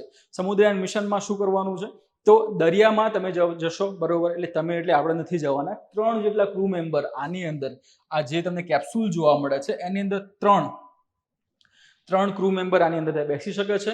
એ 3 ક્રૂ મેમ્બર આ મત્સ્ય 6000 કરીને જે સબમર્સિબલ છે એનો ઉપયોગ કરીને શું કરશે? દરિયાના અંદર જશે, ઊંડાણમાં જશે. ક્યાં સુધી? 6000 મીટરની ઊંડાઈએ જવાના છે. એટલા માટે આને મત્સ્ય 6000 તરીકે ઓળખવામાં આવેલું છે. મત્સ્ય 6000 તરીકે આને ઓળખવામાં આવેલું છે. ઓકે, તો આ વસ્તુ ત્યાં આગળ આવશે. આ મિશન આપણે ક્યારે પ્લાન કરી રહ્યા છે તો કે 2026માં આપણે એને પ્લાન કરી રહ્યા છે. એના વિશે હવે થોડું આપણે ડીપમાં જોઈ લઈએ, બરોબર, કઈ રીતે કામ કરે છે અને કયા કયા ભાગો એના મહત્વના છે, ખાસ કરીને આપણી આવનારી પરીક્ષાને ધ્યાનમાં રાખીને. ઓકે, તો નેક્સ્ટ એમાં તમે જુઓ છો ડીપમાં એ પ્રમાણે કે ભારતનું પ્રથમ સમાનવ ઊંડા સમુદ્રનું મિશન, નામ શું છે એનું તો સમુદ્રયાન. ક્યારે શરૂ થવાનું છે તો કે 2026માં શરૂ થવાનું છે. આ મિશન 6000 મીટર સુધી સમુદ્રના ઊંડાણનું અન્વેષણ કરવા માટે સ્વદેશી રીતે વિકસિત સબમર્સિબલ, નામ શું છે એનું, મત્સ્ય 6000 નો ઉપયોગ કરશે. મેં તમને હમણાં જ ફર્સ્ટ ત્યાં આગળ જણાવ્યું એ પ્રમાણે. ઓકે, આ શું છે તો મત્સ્ય 6000 છે. 6000 કેમ ત્યાં કહેવામાં આવ્યું છે તો એ દરિયામાં જે સપાટીથી લઈને એની ઊંડાઈમાં તમે જોવા જાઓ તો 6000 મીટર સુધી જઈ શકવા માટે સક્ષમ છે. એટલા માટે એને 6000 કીધેલું છે. હવે તમને વિચાર આવે કે ના કોઈ એવી જગ્યાએ આપણે છીએ કે જે જગ્યાએ આ જે દરિયો છે એ દરિયો 6000 કરતાં પણ વધારે ઊંડાણમાં તમને જોવા મળે છે. તો એ વખતે તમારે આગળ એને લઈ જવું પડે 7000 મીટર, 8000 મીટર. તો એવું ત્યાં આગળ પાગલપનામાં કરી શકાય નહીં. કેમ? કારણ કે ટેકનોલોજી છે એક તરફ, અને બીજી તરફ તમને જોવા મળશે એ છે પૃથ્વી, અથવા તમે એને કહી શકો છો કે જૈવ વિવિધતા એને કહી શકો છો, અથવા તો લિવિંગ ત્યાં આગળ કહી શકો છો આને. બરાબર. તો આ વસ્તુઓ જે બધી છે એની સાથે તે નેચરને સાથે તમે ચેડા કરી શકો નહીં. આ નેચર સાથે ચેડા કરવાની વાત થાય, તમે 7-8 હજાર નીચેને લઈ જાઓ તો. બરાબર. કેમ? કારણ કે એ પ્રેશર આવશે આના ઉપર. આ જે પણ તમે જેટલું ઊંડાઈમાં જશો, ઊંડાઈમાં જવાના કારણોસર જે પાણી છે એને ત્યાં પ્રેશર આપે છે. પ્રેશર આપવાના કારણોસર શું? તો આની અંદર હવા તો રહેલી જ છે, એ આપણે જાણીએ છીએ. બરાબર. તો એ એક સમય માટે, એટલે કે 6000 થી વધારે નીચે જશે તો એના કારણે શું થશે? વધારે દબાણ પડશે. દબાણ પડવાના કારણોસર આખું જે છે ને સીધું ભૂકો થઈ જશે, આમ મિક્સ થઈ જશે. બરાબર. એકબીજા આનું જે ઉપરનું પતરું નીચેના પતરા સાથે આમ થઈ જશે. બરાબર. ટૂંકમાં આ રીતની રચના હોય તો આખી આમ થઈ જાય, બ્લાસ્ટ થઈને તૂટી નહીં જાય. બરાબર. આ સંકોચાઈ જશે. કેમ? એની અંદર હવા છે બહાર નીકળવાનો પ્રયત્ન કરતી હોય એટલા માટે. ઓકે. તો આનું હમણાં થોડા ટાઈમ પહેલા જ નામ મને એક્ઝેક્ટલી યાદ નથી, ફોરેનમાં એક વ્યક્તિ હતો જે આવા પ્રોગ્રામ ત્યાં કરતો હતો. બરોબર. દરિયાના ઊંડાણ સુધી લઈ જતો હતો. લઈ ગયા બાદ જે અલગ અલગ વ્યક્તિઓને હવે ટૂર કરાવતો હતો, નીચે લઈ જતો હતો. ત્યાં કોઈક ટાઇટેનિક કેવું કંઈક જહાજ ત્યાં બતાવતો હતો, લગભગ ડ્રેગન કેવું કંઈક નામ હતું. તો અંદર ગયા બાદ શું કહેવાય, વધારે ત્યાં આગળ ઊંડાઈમાં જતો રહ્યો કે બીજા ત્રીજા કોઈ પણ કારણોસર એની અંદર વધારે પ્રેશર પડવાના કારણોસર એ અચાનક ત્યાં આગળ સંકોચાઈ ગઈ, જેના કારણે અંદર બેઠેલા જે વ્યક્તિઓ હતા એનું પણ મૃત્યુ થયું હતું. એનો જે ટૂર ઓપરેટ કરતો જે વ્યક્તિ હતો એ પણ એમાં બેઠેલો હતો, તો એનું પણ મૃત્યુ થયું હતું. સમાચારોમાં હતું, એક્ઝેક્ટલી નામ મને યાદ નથી. તો આવું થાય, એટલે કે 6000 મીટર સુધી એ જઈ શકે છે. 6000 મીટર ત્યાં પહોંચ્યા બાદ એને કામ શું કરવાનું છે? તો દરિયાની જે નીચે સપાટી જે છે, નીચેની તરફ જે એનું આખું તળિયું આવેલું છે, એ તળિયા સાથે સંબંધિત અલગ અલગ સંશોધનો એને કરવાના છે. ઓકે. તો આ સંશોધન કરવાની વસ્તુ આમાં આવશે. કોણ આ કામ કરશે? તો કે મત્સ્ય 6000 કામ કરવાનું છે. ઓકે. એમાં તમે જુઓ છો એ પ્રમાણે કે પૃથ્વી વિજ્ઞાન મંત્રાલય હેઠળ national institute of ocean technology, એટલે કે NIOT, આ NIOT દ્વારા સંચાલિત આ પહેલ છે, જે 2021માં શરૂ કરાયેલ વ્યાપક ડીપ ઓશન મિશન, એટલે કે DOM નો એક ભાગ છે. કોણ? તો કે સમુદ્રયાન. આપણે એની વાત અહીંયા હાલ કરી રહ્યા છે. કામ શું કરવાના છે એની વાત કરીએ કે તમે જોયું હમણાં એ પ્રમાણે કે સમુદ્રના ઊંડાણનું અન્વેષણ એટલે કે એ સાથે સંબંધિત સંશોધનની વાત કરવામાં આવશે, રિસર્ચની વાત કરવામાં આવે છે, અને ગુજરાતીમાં આપણે અન્વેષણ તરીકે ઓળખીએ છીએ. બરાબર. દરિયાઈ જૈવ વિવિધતા, સમુદ્રી ભૂસ્તરશાસ્ત્ર અને ખનિજ સંશોધન પર ધ્યાન કેન્દ્રિત કરી સમુદ્રયાન ભારતની દરિયાઈ સંશોધન ક્ષમતાઓમાં એક મોટી પ્રગતિનું પ્રતિનિધિત્વ કરે છે, અને બ્લુ ઇકોનોમી અને ટકાઉ વિકાસ લક્ષ્ય 14, એટલે કે પાણી નીચે જીવન હેઠળ તેના વ્યૂહાત્મક લક્ષ્યો સાથે સંરેખિત થાય છે. હવે આ વસ્તુ શું કહેવા માંગે છે? તમે આ જુઓ છો એ પ્રમાણે કે જૈવ વિવિધતા, એક તો પહેલા વસ્તુ શું છે? દરિયાઈ જૈવ વિવિધતા, એટલે કે તળિયે, દરિયાના તળિયે કઈ જૈવ વિવિધતા આપણને જોવા મળે છે. હવે એ જૈવ વિવિધતા બે સ્વરૂપે ત્યાં આગળ હોઈ શકે છે, ફોના અને ફ્લોરા તરીકે બંને. ઓકે. વનસ્પતિ, પ્રાણી બંને સ્વરૂપે ત્યાં આગળ હોઈ શકે છે. કઈ વનસ્પતિ આટલા ઊંડાણે જોવા મળે છે એના વિશે તમે અભ્યાસ કરી શકો છો. કયા સજીવો ત્યાં જોવા મળે છે એનો પણ તમે અભ્યાસ કરશો. અને એ સાથે સૌથી મહત્વની વસ્તુ, જે તળિયાની તમે વાત કરો, તળિયામાં કયા ત્યાં મિનરલ્સ રહેલા છે, કઈ વસ્તુ એમાં ત્યાં રહેલી છે એનું પણ તમે શોધ કરી શકો છો. અને આનાથી એડવાન્સ લેવલ ઉપર તમે જોવા જાઓ તો એ તળિયા એના નીચે એવી સંભાવનાઓ છે કે ત્યાંથી ઓઇલ એન્ડ ગેસ મળી આવે. બરાબર. તો આ વસ્તુનું પણ સંશોધન આની સાથે સંકળાયેલું જોવા મળે છે. એટલે કે પહેલા વાત કરીએ એ પ્રમાણે કે દરિયાઈ જૈવ વિવિધતા, બીજું છે સમુદ્રી ભૂસ્તરશાસ્ત્ર. ભૂસ્તરશાસ્ત્રની મેં તમને વાત કરી કે એનું જે પોપડો જે નીચે રહેલો છે, તળિયું જે રહેલું છે, એના વિશે ત્યાં અભ્યાસ કરવાનો છે, કયા તત્વો એમાં રહેલા છે અને નીચે શું એમાં હોઈ શકે છે. તો આનો અભ્યાસ એમાં આવશે આના અંતર્ગત. ને છેલ્લે ખનિજ સંશોધન, એટલે કે એ પણ આના સાથે સંકળાયેલું છે. કેલ્શિયમ ને એ બધી અલગ અલગ જે વસ્તુ આવે છે એ આની અંદર આવશે. ઓકે. નેક્સ્ટ એમાં વાત કરેલી છે બ્લુ ઇકોનોમી સાથેની. શેની? બ્લુ ઇકોનોમીની વાત કરી છે. તો ભારતની અંદર તમે જોવા જશો બ્લુ ઇકોનોમી ઉપર પહેલાથી જ, એટલે કે અગાઉથી તમે જોવા જાઓ, સિંધુ સંસ્કૃતિથી લઈને અત્યાર સુધી તમે જોશો તો આ વસ્તુ તમને જોવા મળે છે. દરિયાઈ વેપાર સાથે સંબંધિત ઘણી બધી વસ્તુઓ છે, ઓકે, જે આની સાથે સંબંધિત તમને જોવા મળે છે બ્લુ ઇકોનોમી સાથે. એમાં તમે સ્પષ્ટ રીતે જોવા જાઓ તો ભારતમાં તમે જોશો હાલમાં કે 7500 કિલોમીટર જેટલો દરિયા કિનારો મળેલો છે. બરોબર. અને હવે નવી ટેકનોલોજીનો ઉપયોગ કરવાનું કારણોસર, નવી ટેકનોલોજીનો ઉપયોગ કર્યા બાદ આ સપાટીઓમાં જે અલગ અલગ જે ખાંચા ખૂંચીનો બધો વિસ્તાર કેલ્ક્યુલેટ કરવા જઈએ તો આનો ડબલ હવે કિલોમીટરનો વિસ્તાર ત્યાં વધતો આપણને જોવા મળેલો છે, જે આવનારા સમયમાં નવા ડેટા તરીકે ઉમેરાશે. બરોબર. જો એ ટેકનોલોજીને ગ્રાહ્ય રાખવામાં આવે છે તો. જૂના ડેટા પ્રમાણે જોઈએ તો 7,500 કિલોમીટરનો દરિયા કિનારો મળેલો છે, જેમાં તમને ખબર હશે એ પ્રમાણે કે 13 જેટલા એમાં રાજ્યો અને કેન્દ્રશાસિત પ્રદેશો આવશે. ઓકે, 13 જેટલા રાજ્યો અને કેન્દ્રશાસિત પ્રદેશો છે, જેને આ 750 કિલોમીટર જેટલો દરિયા કિનારો મળેલો છે. ગુજરાતની વાત તમને ખબર જ હશે, સૌથી વધારે આપણા પાસે છે.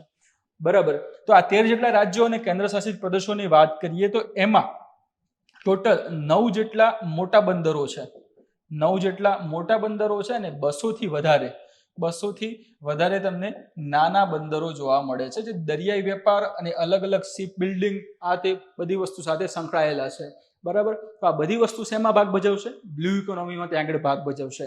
એ વસ્તુ ત્યાં ક્લિયર થઈ ગઈ. હવે એના કારણે જે પણ રેવન્યુ જનરેટ થાય છે એનો ઉપયોગ કરીને તમે બીજું શું કરી શકો છો, અથવા તો આમાં તમે વધારે ઊંચા સ્તરે લઈ જવા માટે શું કરી શકો છો? તો એક તો આજે દરિયા કિનારાના જે વિસ્તારોમાં રહેલા, ગામોમાં રહેલા જે વ્યક્તિઓ છે એ માછીમારી સાથે જોડાયેલા છે, તો એમાં માછીમારીનું સારું એવું પ્રમાણ ત્યાં વધી શકે છે.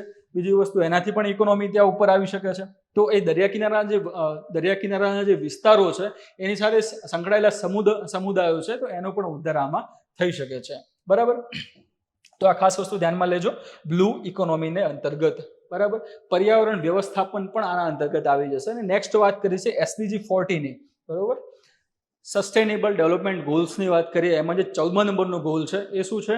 તો પાણી નીચે જીવનની વાત કરેલી છે. પાણી નીચે જીવન એટલે અલગ અલગ જે પણ ત્યાં આગળ સમુદ્રી જૈવ વિવિધતાની બધી આપણે હમણાં વાત કરી, એ બધું શેના અંતર્ગત આવશે? તો 14 ના અંતર્ગત આવશે. એ પણ વસ્તુ તમારે ધ્યાનમાં લેવાની છે. અને લાસ્ટ જે વસ્તુ છે કે તેના લોન્ચ સાથે ભારત સમુદ્રની અંદર ક્રૂ અભિયાન કરનાર છઠ્ઠો દેશ, બરાબર, છઠ્ઠો દેશ બનેલો છે. તો આગળના 5 કયા હતા?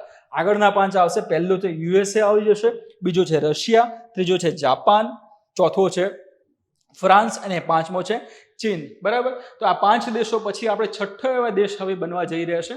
બરાબર. જો આ મિશન સક્સેસફુલી થઈ રહે છે તો એના પછીની આપણે વાત છે. આ 5 દેશોએ અત્યાર સુધી સક્સેસફુલી સમાનવ આ પ્રમાણે દરિયાના ઊંડાણમાં જવાના પ્રયોગો અથવા એક્સપેરિમેન્ટ એ લોકો કરી ચૂક્યા છે.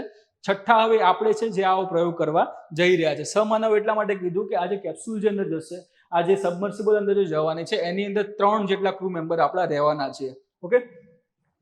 તો એની સાથે આપણો આ ક્વેશ્ચન ત્યાં પૂરો થાય છે.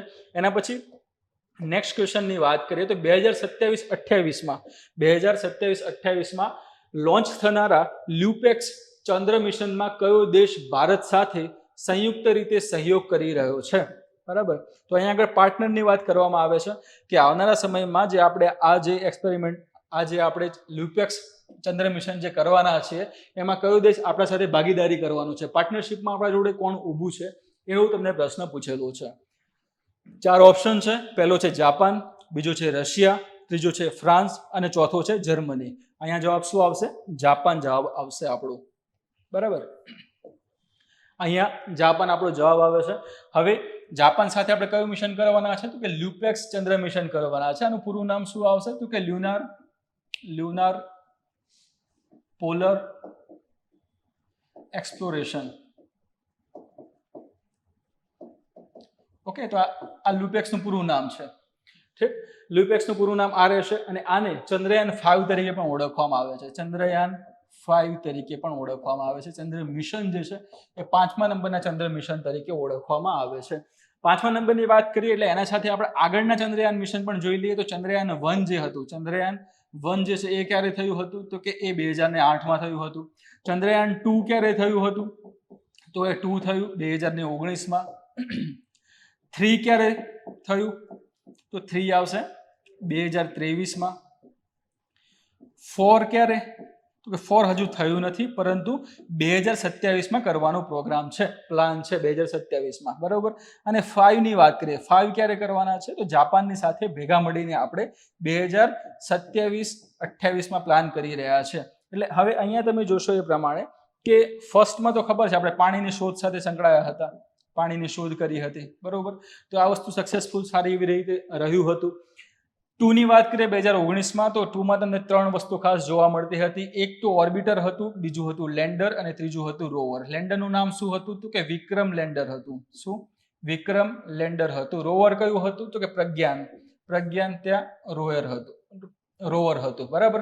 તો આ વસ્તુ ખાસ ધ્યાનમાં આપણે લીધી હતી. હવે આ મિશનમાં થયું એવું કે ઓર્બિટર તો ત્યાં આગળ પોતાની ઓર્બિટમાં સારી રીતે પ્લેસ થઈ ગયું હતું અને એને પોતાનું કામ કરવાનું ચાલુ કરી દીધું હતું, પરંતુ આ જે લેન્ડર હતું એ લેન્ડર સક્સેસફુલી ત્યાં ચંદ્રની જે સપાટી હતી, જે દક્ષિણ ધ્રુવની આપણે વાત કરીએ તો એના ઉપર સક્સેસફુલી ત્યાં આગળ લેન્ડ થઈ શક્યું ન હતું. એટલા માટે આ મિશન જે હતું એ મિશન જે છે એ સંપૂર્ણપણે સક્સેસફુલ રહ્યું નહોતું. એટલા માટે આને આપણે આંશિક સફળ તરીકે નવાજ્યું હતું. શું? આંશિક સફળ. આંશિક સફળ કેમ કીધું? કારણ કે ઓર્બિટર તો કામ કરતું જ હતું ને ભાઈ, બરાબર. 3 એકમો આના ખરાબ તો નહોતા થઈ ગયા.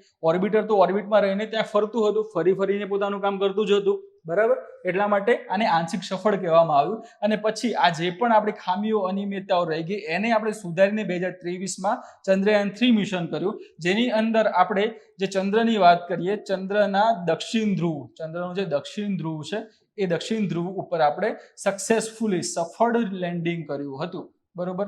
સફળ લેન્ડિંગ કર્યું હતું. એ પણ કેવું? તો કે સોફ્ટ લેન્ડિંગ તરીકે એને ઓળખવામાં આવે છે, બરાબર. તો ચંદ્રના દક્ષિણ ધ્રુવ ઉપર સોફ્ટ લેન્ડિંગ કરનાર પ્રથમ દેશ તરીકે પણ ભારતે પોતાનું નામ ત્યાં રોશન કર્યું હતું, જેમાં ઈસરોનું પણ ત્યાં વૈશ્વિક લેવલે નામ રોશન થતું આપણને જોવા મળ્યું હતું. એના પછી ચોથા મિશનની વાત કરીએ તો ચોથા મિશનમાં શું કરવાનું છે? ચંદ્રની સપાટી પર ત્યાં પહોંચવાનું છે. પહોંચ્યા બાદ ત્યાંથી જે માટી જે છે એના નમૂના લઈને પાછા આવવાના છે, બરાબર. તો આ શેમાં કરવામાં આવશે? ચોથા મિશનમાં કરવાનું છે. ઓકે, તો એ ચંદ્રયાન 4 થશે 2027ની આસપાસ. અને જેવું આ ચોથું પૂરું થશે તરત જ પાછળ પાંચમું મિશન ત્યાં શરૂ થઈ જશે 2027-28માં, જેનું નામ શું રાખેલું છે? લ્યુપેક્સ. શું નામ છે? લ્યુપેક્સ આપણે એનું નામ રાખેલું છે, બરોબર.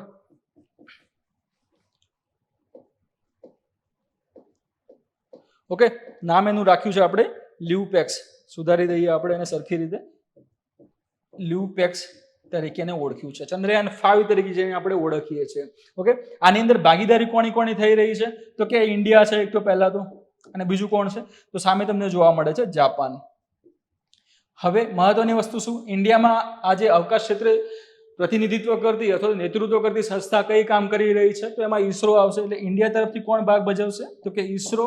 જાપાનની અવકાશ સંસ્થા કઈ છે? તો કે જાક્સા. ઓકે, જાપાનની કઈ છે? જાક્સા છે. તો એ ત્યાં કામ કરી રહી છે. તો આ વસ્તુ તમારે ખાસ નોંધવાની છે, યાદ એ રાખવાની રહેશે. એટલે હવે અહીંયા તમારો જે પ્રશ્ન હતો એનો સારો એવો ત્યાં જવાબ મળી ગયો કે ભારત તરફથી ઈસરો અને જાપાન તરફથી જાક્સા છે, આ બંને ભેગા મળીને જે લ્યુપેક્સ મિશન ત્યાં કરવાના છે, જેને ચંદ્રયાન 5 તરીકે આપણે ઓળખીએ છીએ, જે 2027-28માં થશે. ઓકે, હવે એના વિશે જે બીજી એક્સ્ટ્રા જે માહિતી છે જે ડીપમાં આપણે જોઈ લઈએ. નેક્સ્ટ જે સ્લાઇડ છે એમાં તમને આ વસ્તુ જોવા મળે છે. એટલે ખાસ તમે યાદ રાખી લેજો, ચંદ્રયાન મિશન છે આપણે બહુ સારી એવી નામના વિશ્વમાં એના કારણે કમાયેલી છે. એટલા માટે આમાંથી ક્વેશ્ચન આવવાની સંભાવનાઓ પણ સારી એવી છે લ્યુપેક્સ સાથે, બરાબર.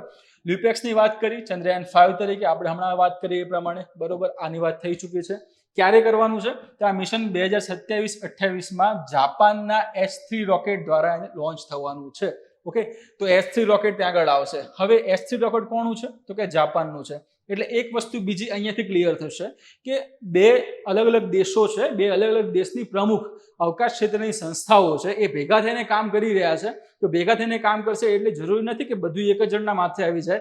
એમાં કામની વહેંચણી થઈ જશે. પેલો એમ કહેશે કે ભાઈ એક કામ કર, તો આપણે આ રોકેટ તમારું આપણે વાપરશું અને લેન્ડર હું બનાવી આપીશ, અથવા તો રોવરમાં હું પોતાની ભાગીદારી ભજવીશ. એમ કરીને જે અલગ અલગ કામો હોય એની વહેંચણી કરી લેવામાં આવે છે. તો અહીંયા એ અંતર્ગત તમે જોવા જાઓ તો જે રોકેટ જે છે, રોકેટ કોનું યુઝ કરવાના છે આપણે? જાપાનનું. એનું નામ શું છે? તો કે H3. ઓકે, S3 રોકેટ છે, એના દ્વારા આ મિશન લોન્ચ થવાનું છે. હેતુ શું છે આનું? તો ચંદ્રના દક્ષિણ ધ્રુવ પર ચંદ્રની સપાટી અને ઉપસપાટીનો અભ્યાસ કરવાનો છે. એટલે પહેલી વસ્તુ આવશે. શું આવે છે? ચંદ્રની સપાટી અને ઉપસપાટીનો અભ્યાસ કરવાનો છે. અને અભ્યાસ કર્યા બાદ તેમાં પાણી અને બરફના ભંડારનું અન્વેષણ કરવાનો આપણો મહત્વનો ગોલ રહેલો છે, હેતુ રહેલો છે આ મિશન સાથે. ઓકે, તો બે વસ્તુ ધ્યાનમાં લેવાની. તમારે સપાટીનો અભ્યાસ કરવાનો છે. સપાટીના અભ્યાસ કરીને શું તારવવાનું છે? કયા તત્વ છે અને કયું એમાં કેટલું પાણી છે, બરાબર. તો આ વસ્તુ તમારે એમાં ખાસ ધ્યાનમાં લેવાની છે. બાજુમાં તમને ફોટોગ્રાફ આપેલો છે એ પ્રમાણે લ્યુપેક્સ મિશનની વાત કરી છે. ભારત તરફથી શું શું હશે? તો ભારત તરફથી તમને લેન્ડર જોવા મળશે. શું? લેન્ડર. એટલે ભારત શું આપશે? લેન્ડર. આ મિશનની અંદર ભારત લેન્ડર બનાવશે. એની રચના ભારત દ્વારા થશે. સામે જાપાન દ્વારા, આ જાપાનનો ફ્લેગ છે, જાપાન દ્વારા શું મળશે? તો કે લોન્ચર, બરાબર. એનું નામ શું છે? H3.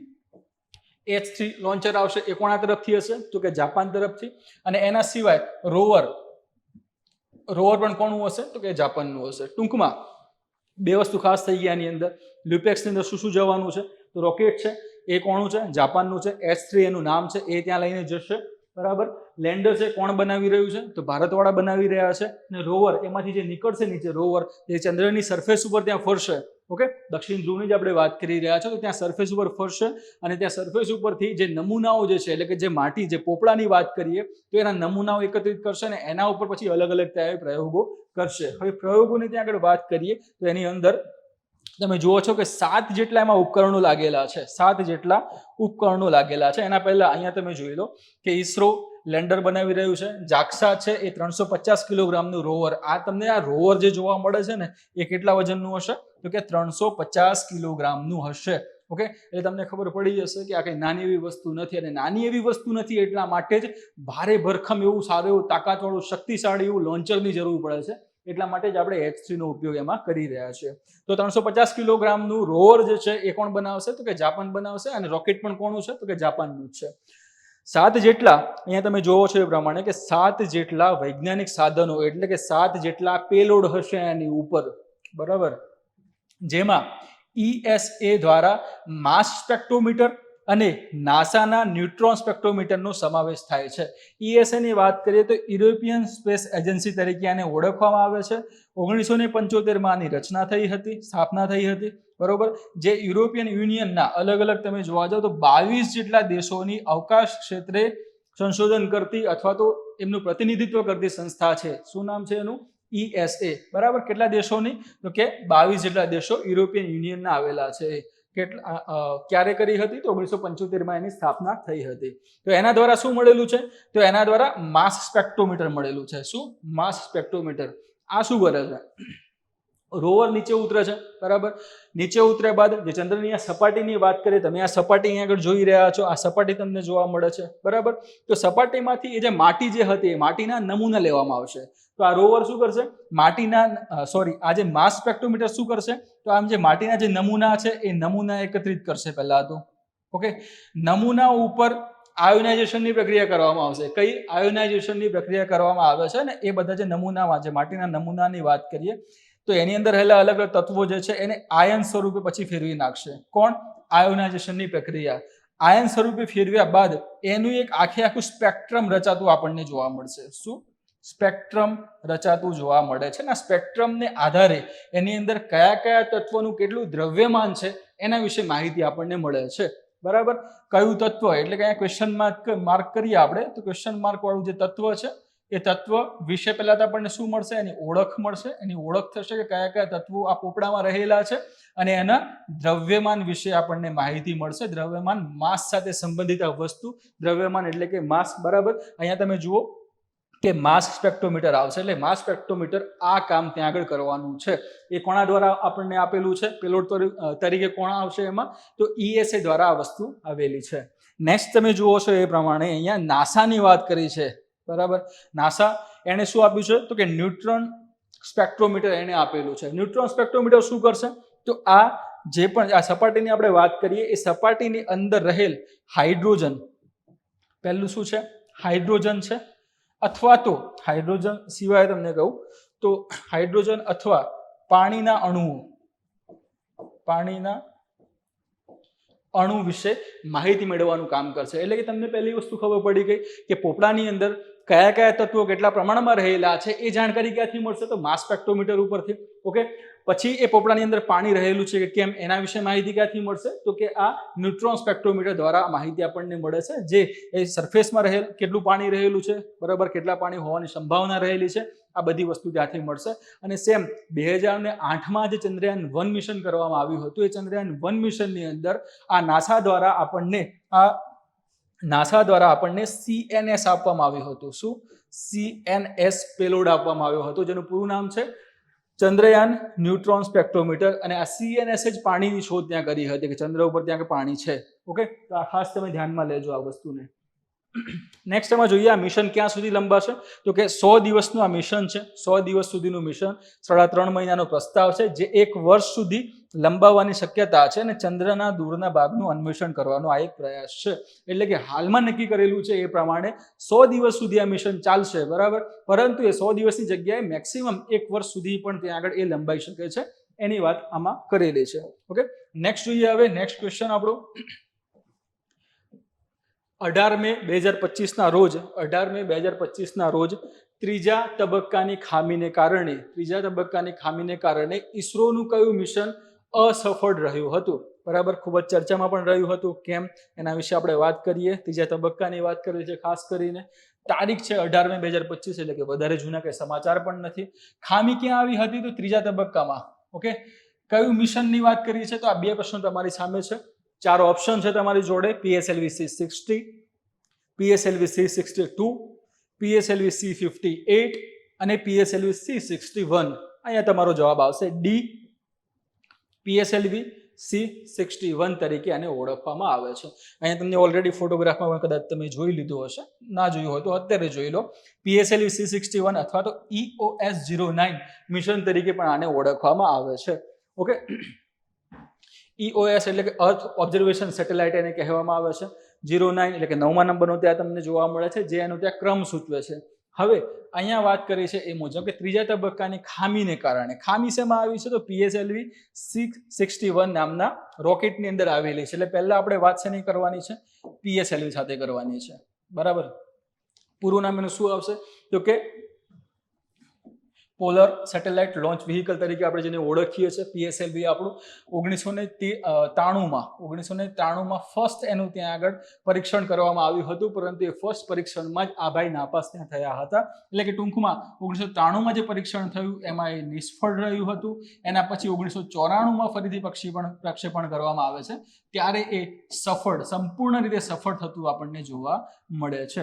એના પછી તમે અત્યાર સુધી જેટલી પણ એની ઉડાનો થઈ છે એ ઉડાનોમાં મેક્સિમમ થી પણ ઉપર કોઈ આંકડો આવતો હોય, કોઈ અંક આવતો હોય અથવા તો કોઈ નામ આવતું હોય તો એ હું એને કહી શકું મેક્સિમમ થી પણ વધારે મેક્સિમમ જેટલી પણ ઉડાનો એમાં થઈ છે બધામાં સફળતા મળેલી છે. એટલે બધામાં સફળતા મળી છે એટલા માટે આ PSLV જે છે એને ઈસરોના વર્ક હોર્સ તરીકે પણ ઓળખવામાં આવે છે. ઓકે, ઈસરોના વર્ક હોર્સ તરીકે પણ ઓળખવામાં આવે છે. એટલે આ તમારે ધ્યાનમાં રાખવાનું છે PSLV સાથે સંબંધિત. હવે તબક્કાઓની વાત કરીએ. અહીંયા ત્રીજા તબક્કાની ખાસ વાત કરી છે. તમે આ જે PSLV છે એને તમે લઈ લો ડાયરેક્ટલી, બરાબર. PSLVમાં જે તબક્કાઓ હોય એ નીચેથી ઉપર સુધી ગણાતા હોય છે. જેમ કે આ રોકેટ આપણે લઈ લઈએ ડાયરેક્ટલી. ઓકે, રોકેટના ઉપર સુધીના તબક્કા આપણે આમાં જોવા જઈએ તો 1, 2, 3 ને 4. આ ફર્સ્ટ છે, આ સેકન્ડ છે, થર્ડ અને આ ફોર્થ, બરાબર. હવે આમાં તમે જોશો એ પ્રમાણે કે પહેલા તબક્કામાં શેનો ઉપયોગ કરવામાં આવે છે તો કે ઘન ઇંધણનો ઉપયોગ કરવામાં આવે છે. ઘન ઇંધણ તરીકે શું હોય તો કે HTPB હોય છે. HTPB નો ઉપયોગ થાય છે. સેકન્ડમાં શું આવશે તો એમાં આવશે લિક્વિડ આવશે, એટલે કે પ્રવાહી આપણે કહી શકીએ, બરાબર. એમાં શેનો ઉપયોગ થાય છે તો કે UDMH પ્લસ N2O4. થર્ડ તબક્કો છે એ શું આવશે? ઘન આવશે, એટલે કે HTPB પાછું. અને ફોર્થમાં શું આવે છે તો ફોર્થમાં તમને જોવા મળે છે એક તો MMH અને એની સાથે મિક્સ થશે MON. ઠીક, આના વિશે થોડી આપણે વાત કરી લઈએ. ઘન, અહીંયા HTPB ની વાત કરીએ. ફર્સ્ટ તબક્કો છે એમાં ઘન ઇંધણનો ઉપયોગ કરવામાં આવે છે. HTPB છે, ઓકે, હાઇડ્રોક્સિલ ટર્મિનેટેડ પોલીબ્યુટાડાઇન તરીકે એને ઓળખવામાં આવે છે. એના પછી નેક્સ્ટ જોઈએ UDMH ત્યાં આગળ આવે છે. અનસિમેટ્રિકલ ડાયમિથાઇલ હાઇડ્રોજન તરીકે એને ઓળખીએ છીએ આપણે, બરાબર. N2O4 ત્યાં નાઇટ્રોજન ટેટ્રાક્સાઇડની વાત કરવામાં આવશે. ટેટ્રા ઓક્સાઇડ પણ ઘણી જગ્યાએ લખેલું હોય છે, ટેટ્રોક્સાઇડ પણ લખેલું હોય છે, બરાબર. તો N2O4 ત્યાં આગળ આવશે. થર્ડમાં વાત કરીએ એ પ્રમાણે ઘન છે HTPB, એ તમને કીધું એ પ્રમાણે. ઓકે, ફોર્થમાં તમને જોવા મળે છે મોનોમિથાઇલ હાઇડ્રોજન તમને જોવા મળશે આમાં ફોર્થમાં, બરાબર. પણ એ પણ કેવું છે? આ તમને પ્રવાહી જોવા મળશે. ઠીક, આ પ્રવાહી છે. Okay, monomethyl hydrogen plus mixed oxides of nitrogen, આ વસ્તુ ત્યાં મિશ્ર થયેલું હોય છે ઓક્સિડાઇઝર સ્વરૂપે. ઓકે, તો અહીં જુઓ હવે તમે કે 4 તબક્કા છે. પહેલો તબક્કો છે એ છે સોલિડ, બીજો તબક્કો છે લિક્વિડ, ત્રીજો છે પાછો સોલિડ અને ચોથો છે પાછો લિક્વિડ. બરાબર. તો પહેલા એટલે આના પહેલાના જે પ્રક્ષેપણ યાન આપણી પાસે હતા એમાં એસએલવી તમે લઈ શકો છો, એના પછી એએસએલવી ને લઈ શકો છો. એસએલવી માં તમને 4 તબક્કા જોવા મળતા હતા અને ચારે તબક્કા ઘન ઈંધણ દ્વારા સંચાલિત હતા. એના પછી એસએલવી પછી તમારું એએસએલવી આવે છે. એએસએલવી ની અંદર તમને 5 તબક્કાઓ જોવા મળે છે અને 5 જે તબક્કાઓ છે એ ઘન ઈંધણ સાથે સંકળાયેલા હતા. ટૂંકમાં આ જે ત્રીજા નંબરનું જે ત્રીજી પેઢીનું જે પ્રક્ષેપણ યાન તરીકે આપણે પીએસએલવી ને ઓળખીએ છીએ એ પીએસએલવી ના અંદર સૌપ્રથમ અહીંયા પ્રવાહી ઈંધણ અથવા તો ત્યાં પ્રવાહી સ્ટેપ આવતો આપણને લિક્વિડ સ્ટેપ આવતું જોવા મળે છે, જેનો ઉપયોગ થતો જોવા મળે છે. ઓકે, તો આ તમારે ખાસ એમાં ધ્યાનમાં રાખવાનું છે, પ્રવાહી એન્જિન સાથે સંકળાયેલી વસ્તુને. ઓકે, તો 4 તબક્કાની આપણે વાત કરી લીધી. હા, એના પહેલા આપણે જોડે એવું એન્જિન નહોતું કે જે પ્રવાહી ઈંધણનો ઉપયોગ કરી શકે, તો પછી આપણે એક અલગથી આપણે એવું એક એન્જિન વિકસાવ્યું જે પ્રવાહી ઈંધણનો ઉપયોગ કરી શકે. તો એવા એન્જિનને વિકાસ એન્જિન ત્યાં નામ એને આપવામાં આવેલું છે. વિક્રમ સારાભાઈ ઉપરથી વિકાસ એવું નામ ત્યાં આવેલું છે, જે પ્રવાહી ઈંધણનો ઉપયોગ કરી શકવા માટે સક્ષમ છે. તો લિક્વિડ સ્ટેપ છે એની અંદર કયું એન્જિન ત્યાં ઉપયોગમાં લેવાયેલું છે? તો એ આવશે વિકાસ એન્જિન આવશે. એટલે અહીંયા તમે આ વિકાસને ધ્યાનમાં રાખી લેજો, ભૂલ સહેજે પડે નહીં. બરાબર. તો વિકાસ એન્જિન. હવે થર્ડ તમે જુઓ, અહીંયા જે વાત કરી ને ત્રીજા તબક્કાની ખામીને કારણે, તો એમાં થોડું મિસ્ટેક ઊભી થઈ હતી દબાણ સાથે સંબંધિત. તો ત્રીજા તબક્કામાં શું છે? ઘન તબક્કો હતો, HTPB વાળો. બરાબર. તો આમાં ખામી આવવાના કારણોસર આ જે મિશન હતું એ સક્સેસફુલ રહી શક્યું ન હતું. જે ઓર્બિટમાં આપણે આ US-09 ને મૂકવાનો હતો એને આપણે મૂકી શક્યા નહોતા. બરોબર. તો એ વસ્તુ ખાસ ધ્યાનમાં લેવાની હતી. અહીંયા જે વાત કરી આપણે કે ત્રીજા તબક્કાની ખામી, અને એમાં પણ સ્પષ્ટ વાત કરી છે EOS-09. તો આ જે ઉપગ્રહ જે છે EOS-09 એને રીસેટ શ્રેણીનો જ ઉપગ્રહ ગણવામાં આવે છે. રડાર ઇમેજિંગ સેટેલાઇટ જે કહીએ છીએ આપણે, તો એ શ્રેણીનો જ આ ઉપગ્રહ છે એક. બરોબર. રીસેટ 1B એને રીસેટ 1B તરીકે પણ ઓળખવામાં આવે છે. તો આ ધ્યાનમાં લેજો. US-09 છે એ EOS-04 એ 4 નું ઉન્નત સંસ્કરણ છે. એનું એડવાન્સ વર્ઝન જે આપણે કહીએ, ચોથા નંબરનું જે EOS હતો એનું ઉન્નત સંસ્કરણ તમને આ જોવા મળે છે EOS. અને જે બીજી નેક્સ્ટ વસ્તુ અહીંયા વાત કરી છે 101મું લોન્ચ હતું આ. ઓકે, ઈસરોના ઉડાનમાં તમે જોવા જાઓ તો 101મું આ પ્રક્ષેપણ હતું જે ફેલ થતું જોવા મળ્યું હતું. બરાબર. આના પહેલા 100 નંબરનું હતું, એ ચર્ચામાં હતું. જાન્યુઆરી 2025માં જ જે 100મું લોન્ચ થયું હતું, ઈસરોએ એને બહુ સારી રીતે ઉજવ્યું હતું, એટલા માટે આપણે એને પણ કવર કરી લેશું. GSLV F-15 નો યુઝ એમાં કરવામાં આવ્યો હતો. GSLV F-15 નો યુઝ કરવામાં આવ્યો હતો ને આનો યુઝ કરીને એમણે NVS નેવિગેશન સાથે સંકળાયેલું સેટેલાઇટ છે NVS-2 સેટેલાઇટને ત્યાં એમણે લોન્ચ કર્યો હતો GTO-માં. ઓકે, તો આ 100મું મિશન પણ તમે યાદ રાખી લેજો, જેથી કરીને કોઈ વાંધો આવે નહીં.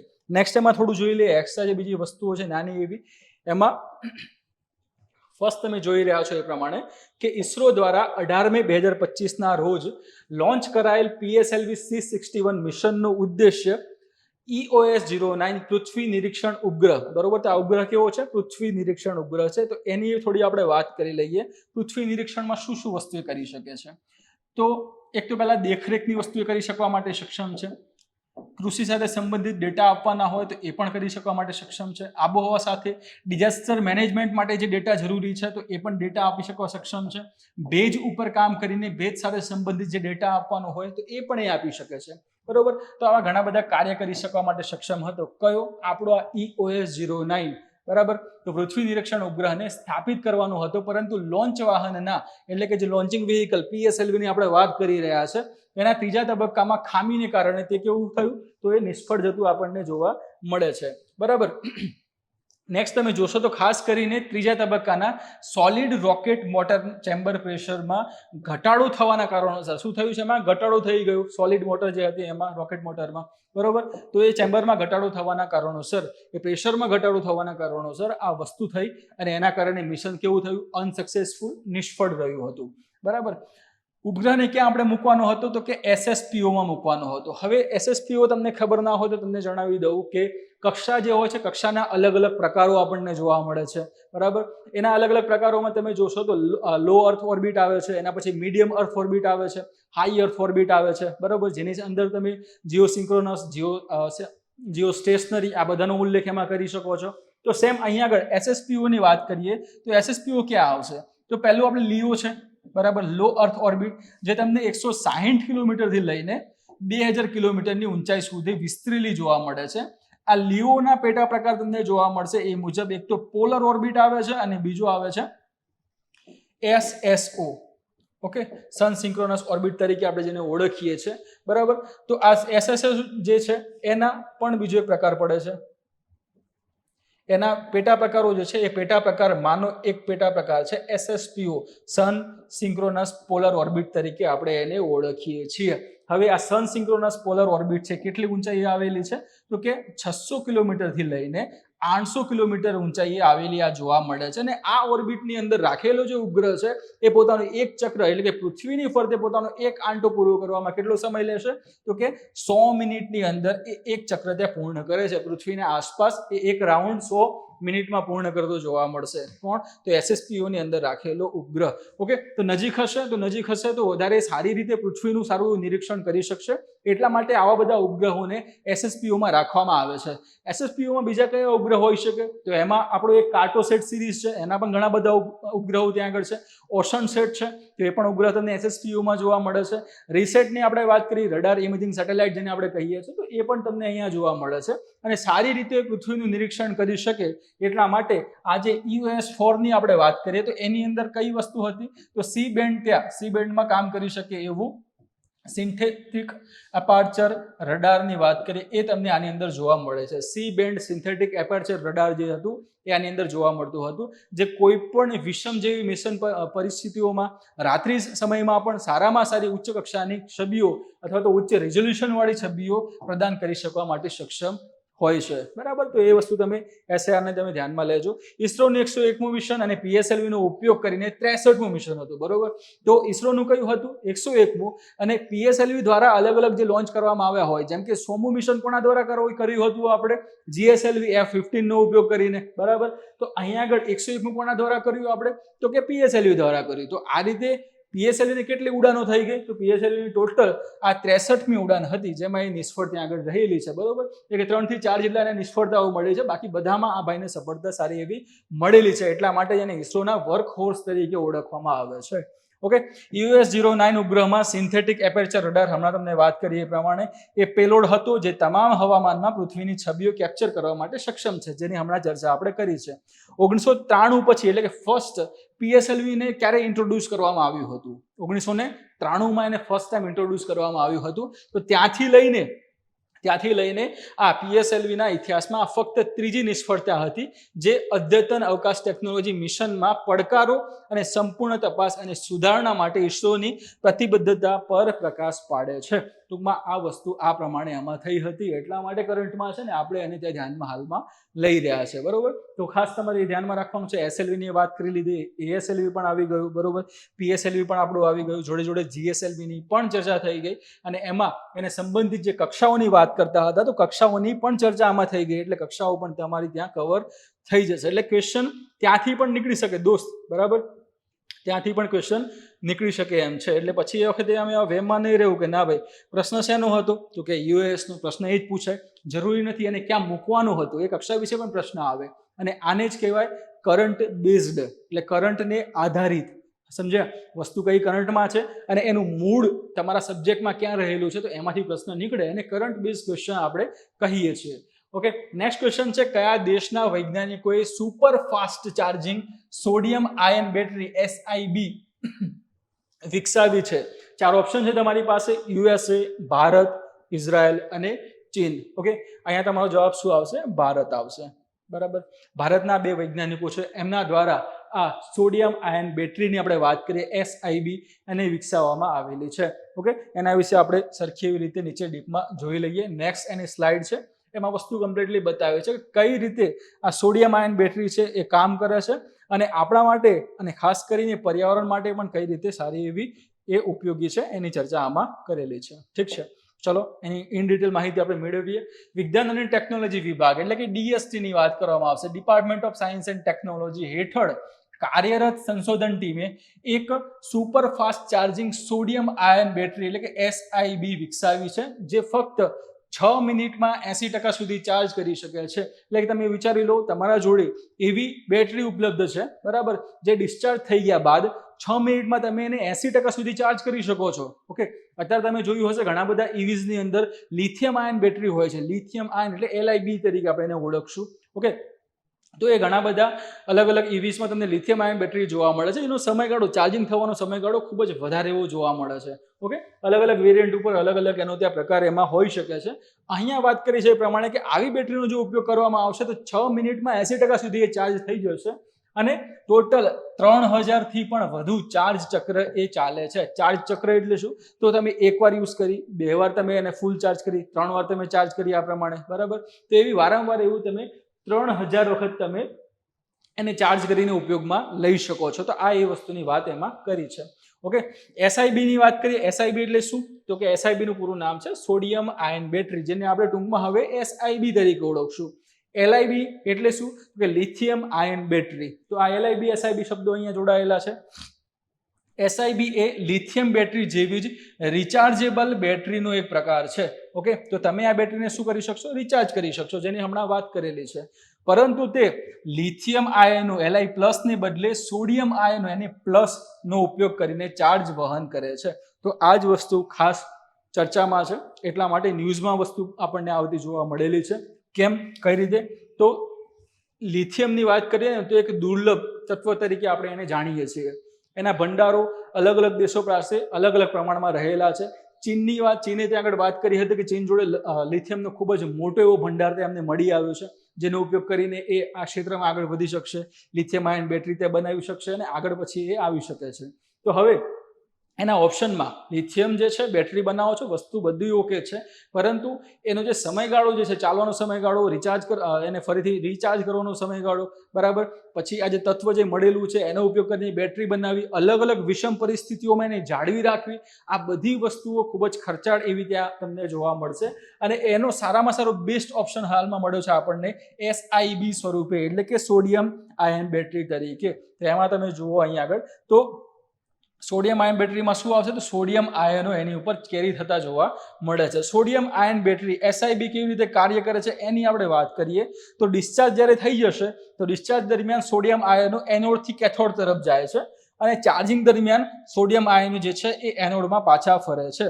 ઓકે, તો અહીંયા વસ્તુ શું કહેવા માંગે છે એની આપણે ચર્ચા કરીશું. બાજુમાં તમને ફોટોગ્રાફ બતાવું તો એક તો તમે કોઈ પણ સેપરેટર ત્યાં આગળ લઈ લો. અહીંયા આગળ તમને વાત કરું આ પ્રમાણે, તો 2 સળિયા ત્યાં આગળ રાખેલા હોય. ઓકે, 2 સળિયા રાખેલા હોય. આપણે એનોડ અને કેથોડની વાત હું તમને કરી રહ્યો છું, બરાબર. તો એક છે એનોડ, બરાબર, બીજો છે કેથોડ. હવે અહીંયા ઘણા બધા લોકોને આ ભૂલ થતી હોય છે, બરાબર, અને ઘણી વખતે મેં અમુક જગ્યાએ જોયું પણ હોય છે. તો એનોડ અને કેથોડમાં તમારે સિમ્પલ વસ્તુ ધ્યાનમાં રાખવાની છે. પોઝિટિવ નેગેટિવ ચાર્જ કરતા હોય એને એ કેરી કરતા હોય એને આધારે આનો પ્રકાર પડે છે. તો કેથોડ જે છે, બરોબર, એ કેથોડ તમને કેવા જોવા મળે છે? નેગેટિવ જોવા મળે છે. એનોડ તમને કેવા જોવા મળશે? તો એનોડ આપણને પોઝિટિવ જોવા મળે છે, બરાબર. તો આ રીતે સિમ્પલ વસ્તુ યાદ ન રહેતી હોય તેના માટે એક સારી એવી ટ્રીક છે. કેળું તમારે યાદ રાખવાનું છે, બરોબર. કેળું આપણને ખબર જ છે કે એને ખાધું પણ હશે, નહીં હોય તો જોયું તો હશે જ, બરાબર. તો કેળું તમે યાદ રાખો તો K4 અહીંયા કે થશે અને ઓડું જે આવશે એનો તમે ઋ તરીકે એને ધ્યાનમાં લઈ શકો છો, ઋણ તરીકે તમે એને ધ્યાનમાં લઈ શકો છો, બરાબર. એટલે કેથોડ ત્યાં આગળ આવશે. કેથોડ કયો ચાર્જ વહન કરે છે? તો કે ઋણ, નેગેટિવ, અને એનોડ સ્વાભાવિક કેવા રહે છે? તો એક પોઝિટિવ તમને જોવા મળે છે. હવે અહીંયા જે દ્રાવણની આપણે વાત કરેલી, એમાં દ્રાવણ રાખેલું છે, આ ઇલેક્ટ્રોલાઇટની વાત કરીએ. ઓકે, આ શું આવેલું છે કે ઇલેક્ટ્રોલાઇટ આવેલું છે. ઇલેક્ટ્રોલાઇટ શું કરશે? તો જે આ આયનો છે એ આયનને ઇઝીલી એક જગ્યાએથી બીજી જગ્યાએ ટ્રાન્સફર થવું હોય એ થવા માટે સક્ષમ બનાવશે. ઓકે, તો નેક્સ્ટ એમાં જોઈએ આપણે તો ડિસ્ચાર્જ દરમિયાન સોડિયમ આયનો એનોડથી કેથોડમાં જાય છે. એટલે એનોડથી કેથોડમાં જશે ક્યારે? તો ડિસ્ચાર્જ થતું હશે ત્યારે. ચાર્જિંગ કરો ત્યારે શું થતું હશે? તો સોડિયમ આયનો એનોડમાં પાછા ફરે છે. એટલે આ વસ્તુ આવશે કે તમે હવે આ બેટરીને જ્યારે ચાર્જ કરી રહ્યા હોવ, તો ચાર્જિંગ થવાના કારણોસર અહીંયા સોડિયમ આયનો એનોડમાં પાછા ફરે છે. એટલે કે આ એનોડ છે એના ઉપર આ સોડિયમ આયનો જે છે એ ત્યાં સંગ્રહાતા જોવા મળે છે. ઓકે, સંગ્રહાતા ત્યાં જોવા મળશે. આના ઉપર આ બધા આવી જશે, ઠીક છે.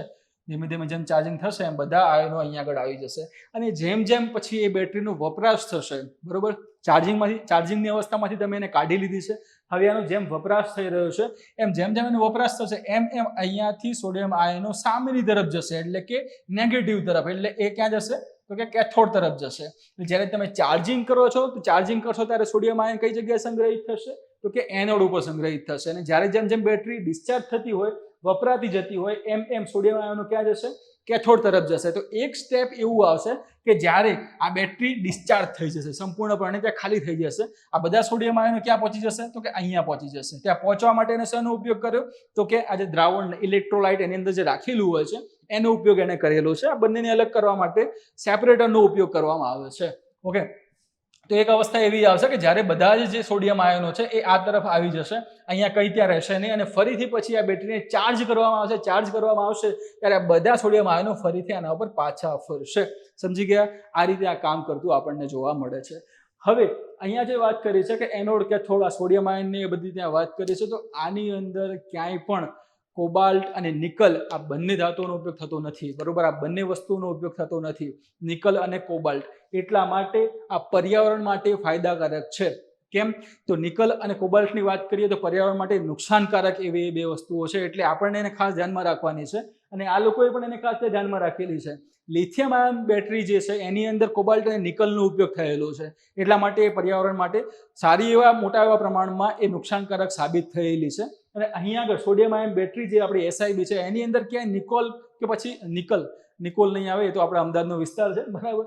તો નિકલ કે પછી કોબાલ્ટ આ બંનેમાંથી કોઈ પણ વસ્તુનો આનો ઉપયોગ થયો નથી, એટલે પર્યાવરણ માટે પણ આ વસ્તુ સારી એવી છે, પર્યાવરણ માટે પણ હિતકારી છે. એટલે બે વસ્તુ થઈ ગઈ, પર્યાવરણ માટે સારી છે, બીજી વસ્તુ ઇઝીલી અવેલેબલ છે. સોડિયમ તમારે ત્યાં આગળ એને ઇઝીલી તમે અવેલેબલ કરાવી શકો છો. ઓકે, લિથિયમના તમારે ભંડારો શોધવા પડે અને તમારે ભંડારો શોધવાની જરૂર નથી, તમે એને ઇઝીલી અવેલેબલ કરાવી શકો છો. ત્રીજી વસ્તુ શું છે? તો લિથિયમ આયન બેટરી કરતાં તમને સસ્તી પણ જોવા મળશે. આ જે પ્રક્રિયા જે વિકસાવવાની જે આખી સિસ્ટમ છે એ પણ સારા એવા ઓછા એવા ખર્ચમાં એમાં પહોંચી શકીએ એમ છે, પહોંચી વળીએ એમ છે, એટલા માટે એ વસ્તુ સારી એવી રીતે ફાયદાકારક છે.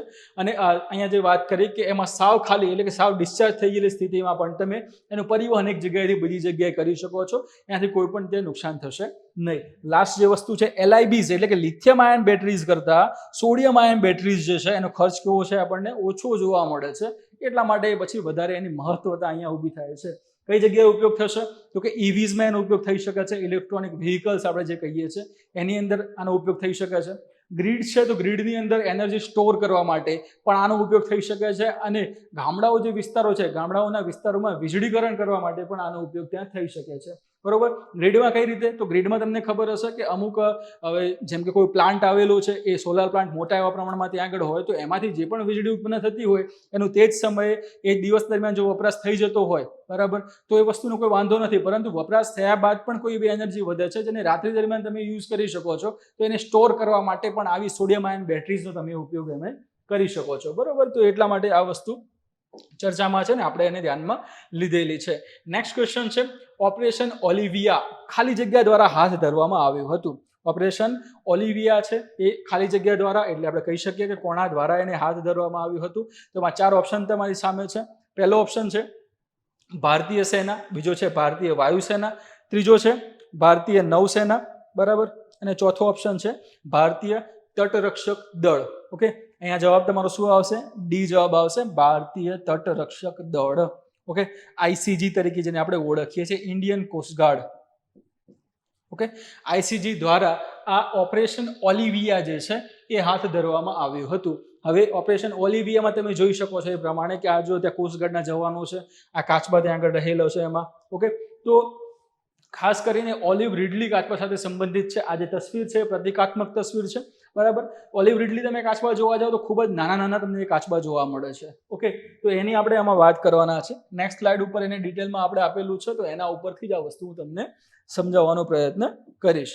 ઓકે, ભારતીય કોસ્ટગાર્ડ એટલે કે ICG ની આપણે હમણાં વાત કરતા હતા, ઇન્ડિયન કોસ્ટગાર્ડની આપણે વાત કરતા હતા.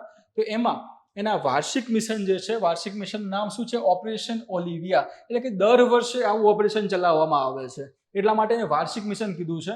તાજેતરમાં ઓડિશાના ઋષિકુલ્યા નદી, ઓકે, એક તો ઋષિકુલ્યા નદી અને બીજી દેવી નદી કરીને છે ત્યાં આગળ, તો દેવી નદી, આ બંને નદીઓના જે મુખ ઉપર, મુખ એટલા માટે કે નદી જે છે એ જે જગ્યાએ દરિયામાં જે મિક્સ થતી હોય ત્યાં ભળતી હોય એ વિસ્તારને એને મુખ તરીકે તમે ઓળખી શકો છો.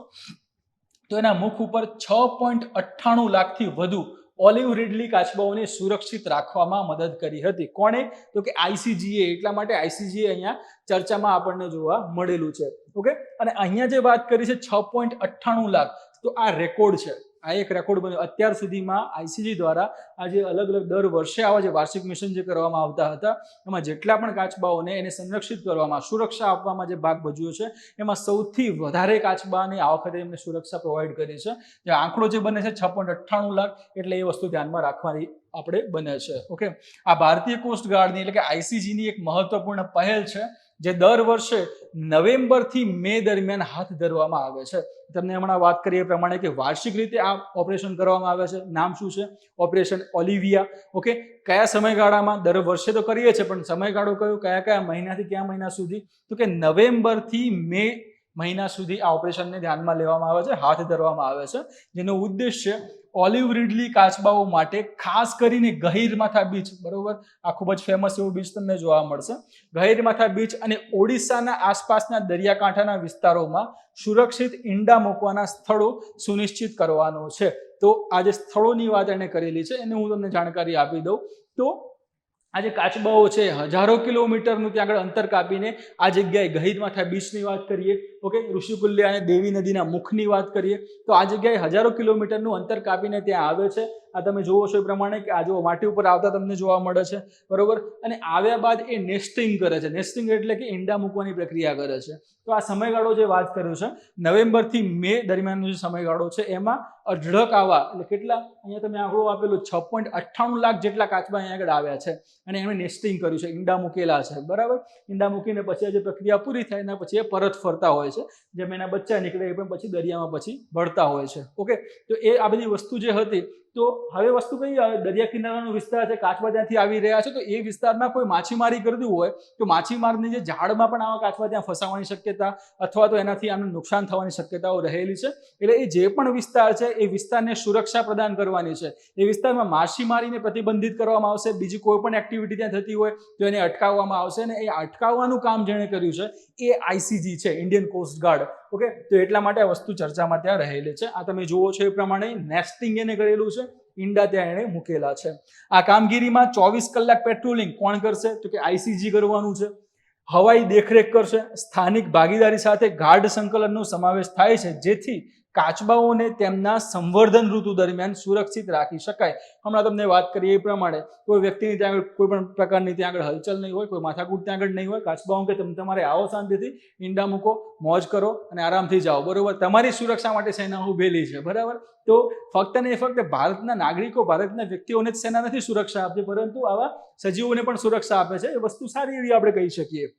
ઓકે, આ પ્રજાતિ છે વિશ્વના દરિયાઈ કાચબાઓમાં સૌથી નાની. તમને હમણાં કીધું હતું એ પ્રમાણે કે આગળની જે ફોટો હતો એ ફક્ત પ્રતિકાત્મક તસવીર હતી જેમાં તમને આવડો મોટો કાચબો ત્યાં જોવા મળતો હતો, પરંતુ આ ઓલિવ રીડલી કાચબાની વાત કરીએ તો એ તમને આવડા નાના નાના કાચબા જોવા મળશે. તમે નેટ ઉપર સર્ચ કરશો તો ત્યાં પણ તમને જોવા મળશે. એ ખૂબ જ આવા નાના નાના કાચબા હોય છે. ઓકે, સૌથી નાની પરંતુ સૌથી વધુ વ્યાપક અને વિપુલ પ્રમાણમાં જોવા મળે છે. વિપુલ પ્રમાણમાં છે એટલે કશો વાંધો કરવાની જરૂર નથી, કોઈ ચિંતા નથી. આમાં તમે જોવા જશો તો ભારતીય વન્યજીવ સંરક્ષણનો કાયદો જે છે, ભારતીય વન્યજીવ સંરક્ષણનો જે કાયદો અથવા એક્ટ તમે કહી શકો, અધિનિયમ છે 1972 વાળો, એની અનુસૂચિ 1 અંતર્ગત આવતો આ પ્રજાતિ છે અને એને ત્યાં સુરક્ષિત એમાં રાખેલી છે, એટલે સુરક્ષિત કેટેગરીમાં રહેલી છે. અને કઈ વાંધો નથી, આરામથી આવે છે, મજા કરે છે, જાય છે. સંખ્યા બહુ મોટા પ્રમાણમાં એટલે કે વિપુલ પ્રમાણમાં છે. ઓકે, સાઇટ્સ છે એ સાઇટ્સની પણ અનુસૂચિ 1 અંતર્ગત આવે છે, એટલે આની સાથે સંકળાયેલ કોઈ પણ ઉત્પાદનોનો વેપાર કરવા ઉપર પ્રતિબંધ છે. ઓકે, તો સાઇટ્સની પણ અહીંયા અનુસૂચિ જે એનેક્સર 1 છે એના અંતર્ગત આવતું આ જોવા મળે છે આ પ્રજાતિ આપણી. ઓકે, તો એ સારી રીતે ચર્ચામાં રહેલી છે, એટલા માટે આપણે એને અહીંયા કવર કરેલી છે. લાસ્ટ જે ડીપ એક્સપ્લેનેશન વાળો જે આપણો ક્વેશ્ચન છે એ છે ભારતીય સેનાનો તીસ્તા પ્રહાર અભ્યાસ. ભારતીય સેનાનો તીસ્તા પ્રહાર અભ્યાસ કયા રાજ્યમાં યોજાયો હતો, બરોબર, અને કયા રાજ્યમાં યોજાયો હતો એની સાથે સાથે કોના પેટમાં તેલ પણ રેડાયું હતું એ પણ વસ્તુ આમાં આવી જાય. કેમ? કારણ કે એનો જવાબ આવે છે પશ્ચિમ બંગાળ ખાતે આ તીસ્તા પ્રહાર નામનો અભ્યાસ યોજાયો હતો. કોના દ્વારા? તો કે ભારતીય સેનાનો. ઓકે, કેમ પેટમાં તેલ રેડાયું હતું? તો આ જે અભ્યાસ જે જગ્યાએ થયો હતો એ સિલિગુડી જો કોરિડોર જે છે એની એક્ઝેક્ટ બાજુમાં આખે આખો આપણો અભ્યાસ યોજાયો હતો. એટલા માટે બાંગ્લાદેશના પેટમાં પણ તેલ રેડાયું હતું ને ચાઇનાના પેટમાં પણ તેલ રેડાયું હતું કે આ લોકો છેક નજીક આવીને હવે અભ્યાસ કરી રહ્યા છે. એમનો પ્લાન એવો તો નથી ને કે આવનારા સમયમાં અહીંયાથી કટ કરીને સામે એમના નોર્થ ઇસ્ટ સાથે જોડાઈ જવું, બરાબર? તો એટલા માટે એ બિચારાઓ ત્યાં વધારે ચિંતામાં પડ્યા હતા ને રોવા માંડ્યા હતા. ઓકે, તો જવાબ શું આવશે એમાં? પશ્ચિમ બંગાળ જવાબ આવશે. કયો અભ્યાસની વાત કરી છે? તીસ્તા પ્રહાર. કોનો છે? તો કે ભારતીય સેનાનો આ અભ્યાસ રહેશે. ઓકે, એના પછી એના માહિતી આપણે લઈ લઈએ કઈ રીતની વસ્તુ કેમ છે ને કેમ કામ કરે છે. તો ભારતીય સેના દ્વારા પશ્ચિમ બંગાળના તીસ્તા ફિલ્ડ ફાયરિંગ, કઈ જગ્યા? તો કે તીસ્તા ફિલ્ડ ફાયરિંગ રેન્જ ખાતે તીસ્તા પ્રહાર કવાયતનું આયોજન કરવામાં આવ્યું હતું. ઓકે, આ વ્યાપક લશ્કરી કવાયતમાં કોણે ભાગ ભજવ્યો હતો? તો પાયદળ ત્યાં આગળ આવી જશે, બરોબર? ઇન્ફન્ટ્રીની આપણે વાત કરી લઈએ, યાંત્રિક પાયદળ છે એ પણ આવી જશે, તોપખાના ત્યાં આવશે, આર્ટિલરી વાળા બધા આવી જશે, આર્મ્ડ કોર્પ્સ બધી છે એ પણ આવશે, પેરા સ્પેશિયલ ફોર્સિસ એ પણ આવી જશે. ઓકે, આર્મી એવિએશન, એન્જિનિયરિંગ અને સિગ્નલો સહિત અનેક એકમો, અહીંયા તમે જોવા શબ્દો તમને જોવા મળે છે, અનેક એકમો, ઘણી બધી યુનિટ ત્યાં આગળ આવી ગઈ હતી, બરોબર? એટલે પેલા લોકોને એ ખૂબ જ પેટમાં ત્યાં દુખવા માંડ્યું હતું કે આ બધી યુનિટ એક સાથે અહીંયા આગળ કામ કરી રહી છે, એક સાથે અભ્યાસ કરી રહી છે, કેમ એને અહીંયા જ આ જ સ્થળને સિલેક્ટ કરવું પડ્યું? ઓકે, અને એમાં પણ ઉદ્દેશ્ય જે હતો, આ અભ્યાસનો ઉદ્દેશ્ય તમે જુઓ છો તો વિવિધ લડાઈમાં તમને કહું તો નદી કાંઠાના વિસ્તારમાં, કઈ જગ્યાએ? નદી કાંઠાના વિસ્તારમાં વિવિધ જે અલગ જે યુદ્ધ થાય, બરોબર, ત્યાં વિસ્તારની જે વિવિધ લડાઈઓ અને સહાયક શસ્ત્રોમાં ઓપરેશનલ સંકલન અને તૈયારી વધારવાનો હતો. સંકલનની વાત કરીએ તો આ બધી યુનિટ જોડે પોતાની કંઈક ના કંઈક ખાસિયત છે. ઓકે, અને એ ખાસિયતથી જ એ યુનિટ બીજી યુનિટથી અલગ પડે છે. તો હવે એ ખાસિયતનો અનુભવ અને એનો ઉપયોગ જો બીજી યુનિટ પણ કરવાનું જાણતી હોય તો અમુક સમય એવો આવે, જેમ કે યુદ્ધનો સમય હોય ત્યારે બધી યુનિટ એક સાથે મેદાનમાં ઉતરે છે ને, મેદાનમાં ઉતર્યા બાદ પોતપોતાની રીતે કામ કરે છે. હવે જેમ કે ચલો આપણે 4-5 જણા એવા હોય કે 4-5 જણા જોડે કોઈ અલગ સારી એવી રીતે ટેકનોલોજી છે, સારી એવી રીતે શક્તિ છે, એ શક્તિનો ઉપયોગ કરીને તમારે દુશ્મન સામે હુમલો કરવાનો છે. તો 4-5માં કઈ શક્તિ છે, તમે એનો કઈ રીતે ઉપયોગ કરી શકો છો, તમે બીજાને કઈ રીતે ઉપયોગમાં સાબિત થઈ શકો છો, એ જો તમને ખબર હોય તો તમે જે વોરમાં ઇફેક્ટ કરી શકો છો એ ખૂબ જ મોટી એવી, ખૂબ જ એવી મેજર ઇફેક્ટ તમે સર્જી શકો છો. એટલા માટે આ બધી યુનિટને ત્યાં ભેગી કરવામાં આવી હતી. ઓકે, સિલિગુડી કોરિડોર જે કહેવામાં આવે છે, એક્ઝેક્ટ એના જોડે જે નદી કાંઠાનો જે વિસ્તાર છે, તીસ્તા ફિલ્ડ ફાયરિંગ જેને કહેવામાં આવે છે, એ જગ્યાએ આનું આયોજન કરવામાં આવ્યું હતું. ઓકે, તો એમાં જોયું કે સંકલન અને તૈયારી, એટલે જ્યારે જરૂર પડે ત્યારે તમને બીજાનું પણ ખબર હોવું જોઈએ. બીજી યુનિટની કોઈ સ્પેશિયલ એના જોડે કોઈ રાઇફલ હોય, કોઈ નવી ટેકનોલોજી છે, તો એ યુનિટમાં ઉપર કોઈ ફાયરિંગ થઈ ગયું, તેના કોઈ જવાન બિચારા શહીદ થઈ ગયા, કોઈ રહ્યું નથી, પણ એમની આર્ટિલરી, એમના જે પણ સામાન ત્યાં પડેલો છે, ઓકે, એનો ઉપયોગ કરવાનું જો કોઈ બીજું યુનિટ જાણતું હોય તો પછી એ સામાન વ્યર્થ નહીં જાય, એનો ઉપયોગ કરીને પણ તમે હુમલો કરી શકો છો, બરોબર? તો મેઇન વસ્તુ આ છે, સંકલન અને તૈયારી વધારવાનો છે. અને ઓપરેશન સિંદૂરના સંદર્ભમાં તેનું વ્યૂહાત્મક મહત્વ પણ વધારે છે, કારણ કે એ જ સમયગાળો હતો જ્યારે આ થોડાક સમય પહેલા જ આપણે ઓપરેશન સિંદૂર કર્યું હતું ને એ સમયગાળાના થોડા ટાઈમ દરમિયાન આપણે આવી કવાયત પણ કરી. ઓકે, એટલે પછી આ વધારે એમના પેટમાં તેલ રેડાયું હતું કે આ ભારતવાળાનું ઠેકાણું નહીં, ગમે ત્યારે આ કંઈ પણ કરી શકે એમ છે. ઓકે, ઉચ્ચ સંવેદનશીલતા વાળા પ્રદેશોમાં તૈયારી પર સેનાના ધ્યાનને પ્રતિબિંબિત કરે છે. આવી કવાયતો ભારતની સંરક્ષણ ક્ષમતાઓને મજબૂત બનાવે છે અને લશ્કરી વિભાગોમાં અદ્યતન તાલીમ અને વાસ્તવિક સ્વાયત્તતા સંકલનનું એકીકરણ દર્શાવે છે, જે તમને હમણાં વાત કરી એ પ્રમાણે, બરાબર? તો બધા એકબીજા જાણતા હશે તો વાંધો નહીં આવે. પછી શું તો કે એવેન્જર્સ બધા ભેગા થશે અને ભેગા થઈને બાજુવાળાને ઉઠાઈ રહેશે ત્યાં આગળ, ભલે થેનોસ હોય કે જે હોય. ઓકે, નીચે તમે જોઈ રહ્યા છો કે આ પ્રમાણે અલગ બધી સેના છે, પોતાના જોડે અલગ એની આગવી એવી યુદ્ધ કરવાની શૈલી છે, એ યુદ્ધ કરવાની શૈલીમાં પોતપોતાનો ભાગ ત્યાં ભજવી રહ્યા છે. ઓકે, નેક્સ્ટ એમાં જોઈએ તો હવે આજના જે શોર્ટ ક્વેશ્ચન છે એ તરફ આપણે આગળ વધી રહ્યા છે. ઓકે, આજના જે શોર્ટ ક્વેશ્ચન, જે ન્યૂઝ ઇન શોર્ટ તરીકે આપણે એને લઈએ છીએ. ઓકે, એમાં ફર્સ્ટ ક્વેશ્ચન છે, ભારતીય સુરક્ષા દળો દ્વારા આતંકવાદીઓને નિશાન બનાવવા માટે ઓપરેશન નાદેર કયા વિસ્તારમાં શરૂ કરવામાં આવ્યું હતું? ઓપરેશન નાદેરની વાત કરવામાં આવી છે, કયા વિસ્તારમાં એને શરૂ કરવામાં આવ્યું હતું એવો ક્વેશ્ચન ત્યાં પૂછ્યો છે. ઓકે, જવાબ શું આવશે એનો? અવંતીપોરા સ્થિત ત્રાલના નાદેર વિસ્તારમાં. ઓકે, ત્રાલના નાદેર વિસ્તારમાં આ ઓપરેશન નાદેર ત્યાં શરૂ કરવામાં આવ્યું હતું અને એ સમયગાળામાં થોડા સમય પહેલા જ એક હતું ઓપરેશન કેલ્લાર પણ ચર્ચામાં હતું. ઓપરેશન કેલ્લાર અથવા તેને કેલર તરીકે પણ ઓળખ્યા છે અથવા કેલ્લાર તરીકે પણ તમે એને કહી શકો છો. એ ચર્ચામાં હતું. તો શું તો આ જે વિસ્તાર હતો જે જગ્યાએ બધી ગતિવિધિ થઈ હતી, જે પહેલગામની ઘટનાની વાત લાસ્ટ આપણે સેશનમાં મેં કરી હતી, ઓકે, તો એના પછી અલગ અલગ જે આજુબાજુના જે વિસ્તાર હતા, જંગલો વિસ્તાર હતા, એ જંગલ વિસ્તારોમાં ફોજ દ્વારા આ એક ઓપરેશન હાથ ધરવામાં આવ્યું હતું, ઓપરેશન કેલ્લાર, જેની અંતર્ગત ત્યાં આગળથી અલગ અલગ જે આતંકવાદી પ્રવૃત્તિ કરતા કોઈ આતંકવાદી હોય કે એવા કોઈ પણ એની સાથે સંકળાયેલા વ્યક્તિઓ ઉપર સ્ટેપ લેવામાં આવ્યા હતા અને એ અંતર્ગત આ ઓપરેશન કેલ્લાર અંતર્ગત 3 જેટલા આતંકવાદીઓને ઠાર માર્યા હતા. ઓકે, કોણે? તો કે આપણી સેનાએ. ઓકે, તો ઓપરેશન કેલ્લાર પણ ત્યાં ચર્ચામાં હતું, એ પણ તમે ધ્યાનમાં લેજો. નેક્સ્ટ છે કોડિંગ કાર્યોને સ્વચાલિત અને ઝડપી બનાવવા માટે એઆઈ સંચાલિત સહાયક કોડેક્સ કઈ સંસ્થાએ રજૂ કર્યું છે? તો એમાં જવાબ શું આવશે? ઓપન એઆઈ તેનો જવાબ રહે છે. વિશ્વનું સૌપ્રથમ માનવ મૂત્રાશય પ્રત્યારોપણ કયા દેશમાં કરવામાં આવ્યું હતું? તેનો જવાબ છે university of California Los Angeles એટલે કે UCLA અને યુનિવર્સિટી ઓફ સધર્ન કેલિફોર્નિયા એટલે કે USC ના સર્જનોની ટીમ, એટલે કે આ બંને યુનિવર્સિટીના જે અલગ અલગ જે સર્જનો છે, ઓકે, એ સર્જનોની ટીમ ત્યાં એક જગ્યાએ ભેગી થઈ ને ભેગી થયા બાદ એમણે આ સૌપ્રથમ માનવ જે મૂત્રાશય જે હતું ને મૂત્રાશયનું પ્રત્યારોપણ કરતા આપણને જોવા મળ્યા હતા, જે કયા દેશમાં? તો કે USA યુનાઇટેડ સ્ટેટ્સની અંદર આ અલગ અલગ યુનિવર્સિટી આવેલી છે, એના સર્જન દ્વારા આ સૌપ્રથમ આ સિદ્ધિ હાંસલ કરવામાં આવી છે. નેક્સ્ટ ક્વેશ્ચન છે 17મું લેંગકાવી આંતરરાષ્ટ્રીય દરિયાઈ અને એરોસ્પેસ પ્રદર્શન એટલે કે લીમા 2025 કયા દેશમાં યોજાશે, જ્યાં ભારત સંરક્ષણ સંબંધોને મજબૂત બનાવવા માટે ભાગ લેશે? જવાબ શું આવશે? તો કે મલેશિયા. લીમા 2025 ક્યાં યોજાવાનું છે? તો કે મલેશિયા ખાતે યોજાવાનું છે.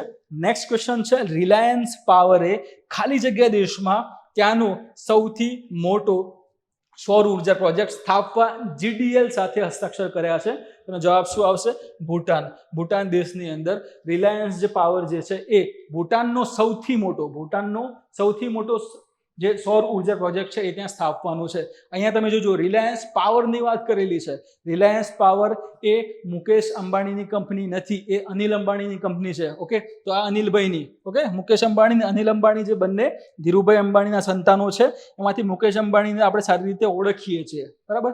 મુકાભાઈ આપણા ઘરના છે એટલા માટે. અનિલભાઈ બધા ભૂલી ગયા. કેમ? કારણ કે થોડા પડતા ત્યાં આગળ વધારે આમ શું કહેવાય ઓવર કોન્ફિડન્સમાં હતા, મને પણ પાડી શકશે, પરંતુ એને પોતાની કંપનીની અલગ અલગ જે સ્ટ્રેટેજી હતી અને જે આપણે જાહેર જનતા હતી એને પાડી દીધા. ભાઈ ખૂબ જ દેવાળી ફૂંકી બેઠા હતા, બરાબર.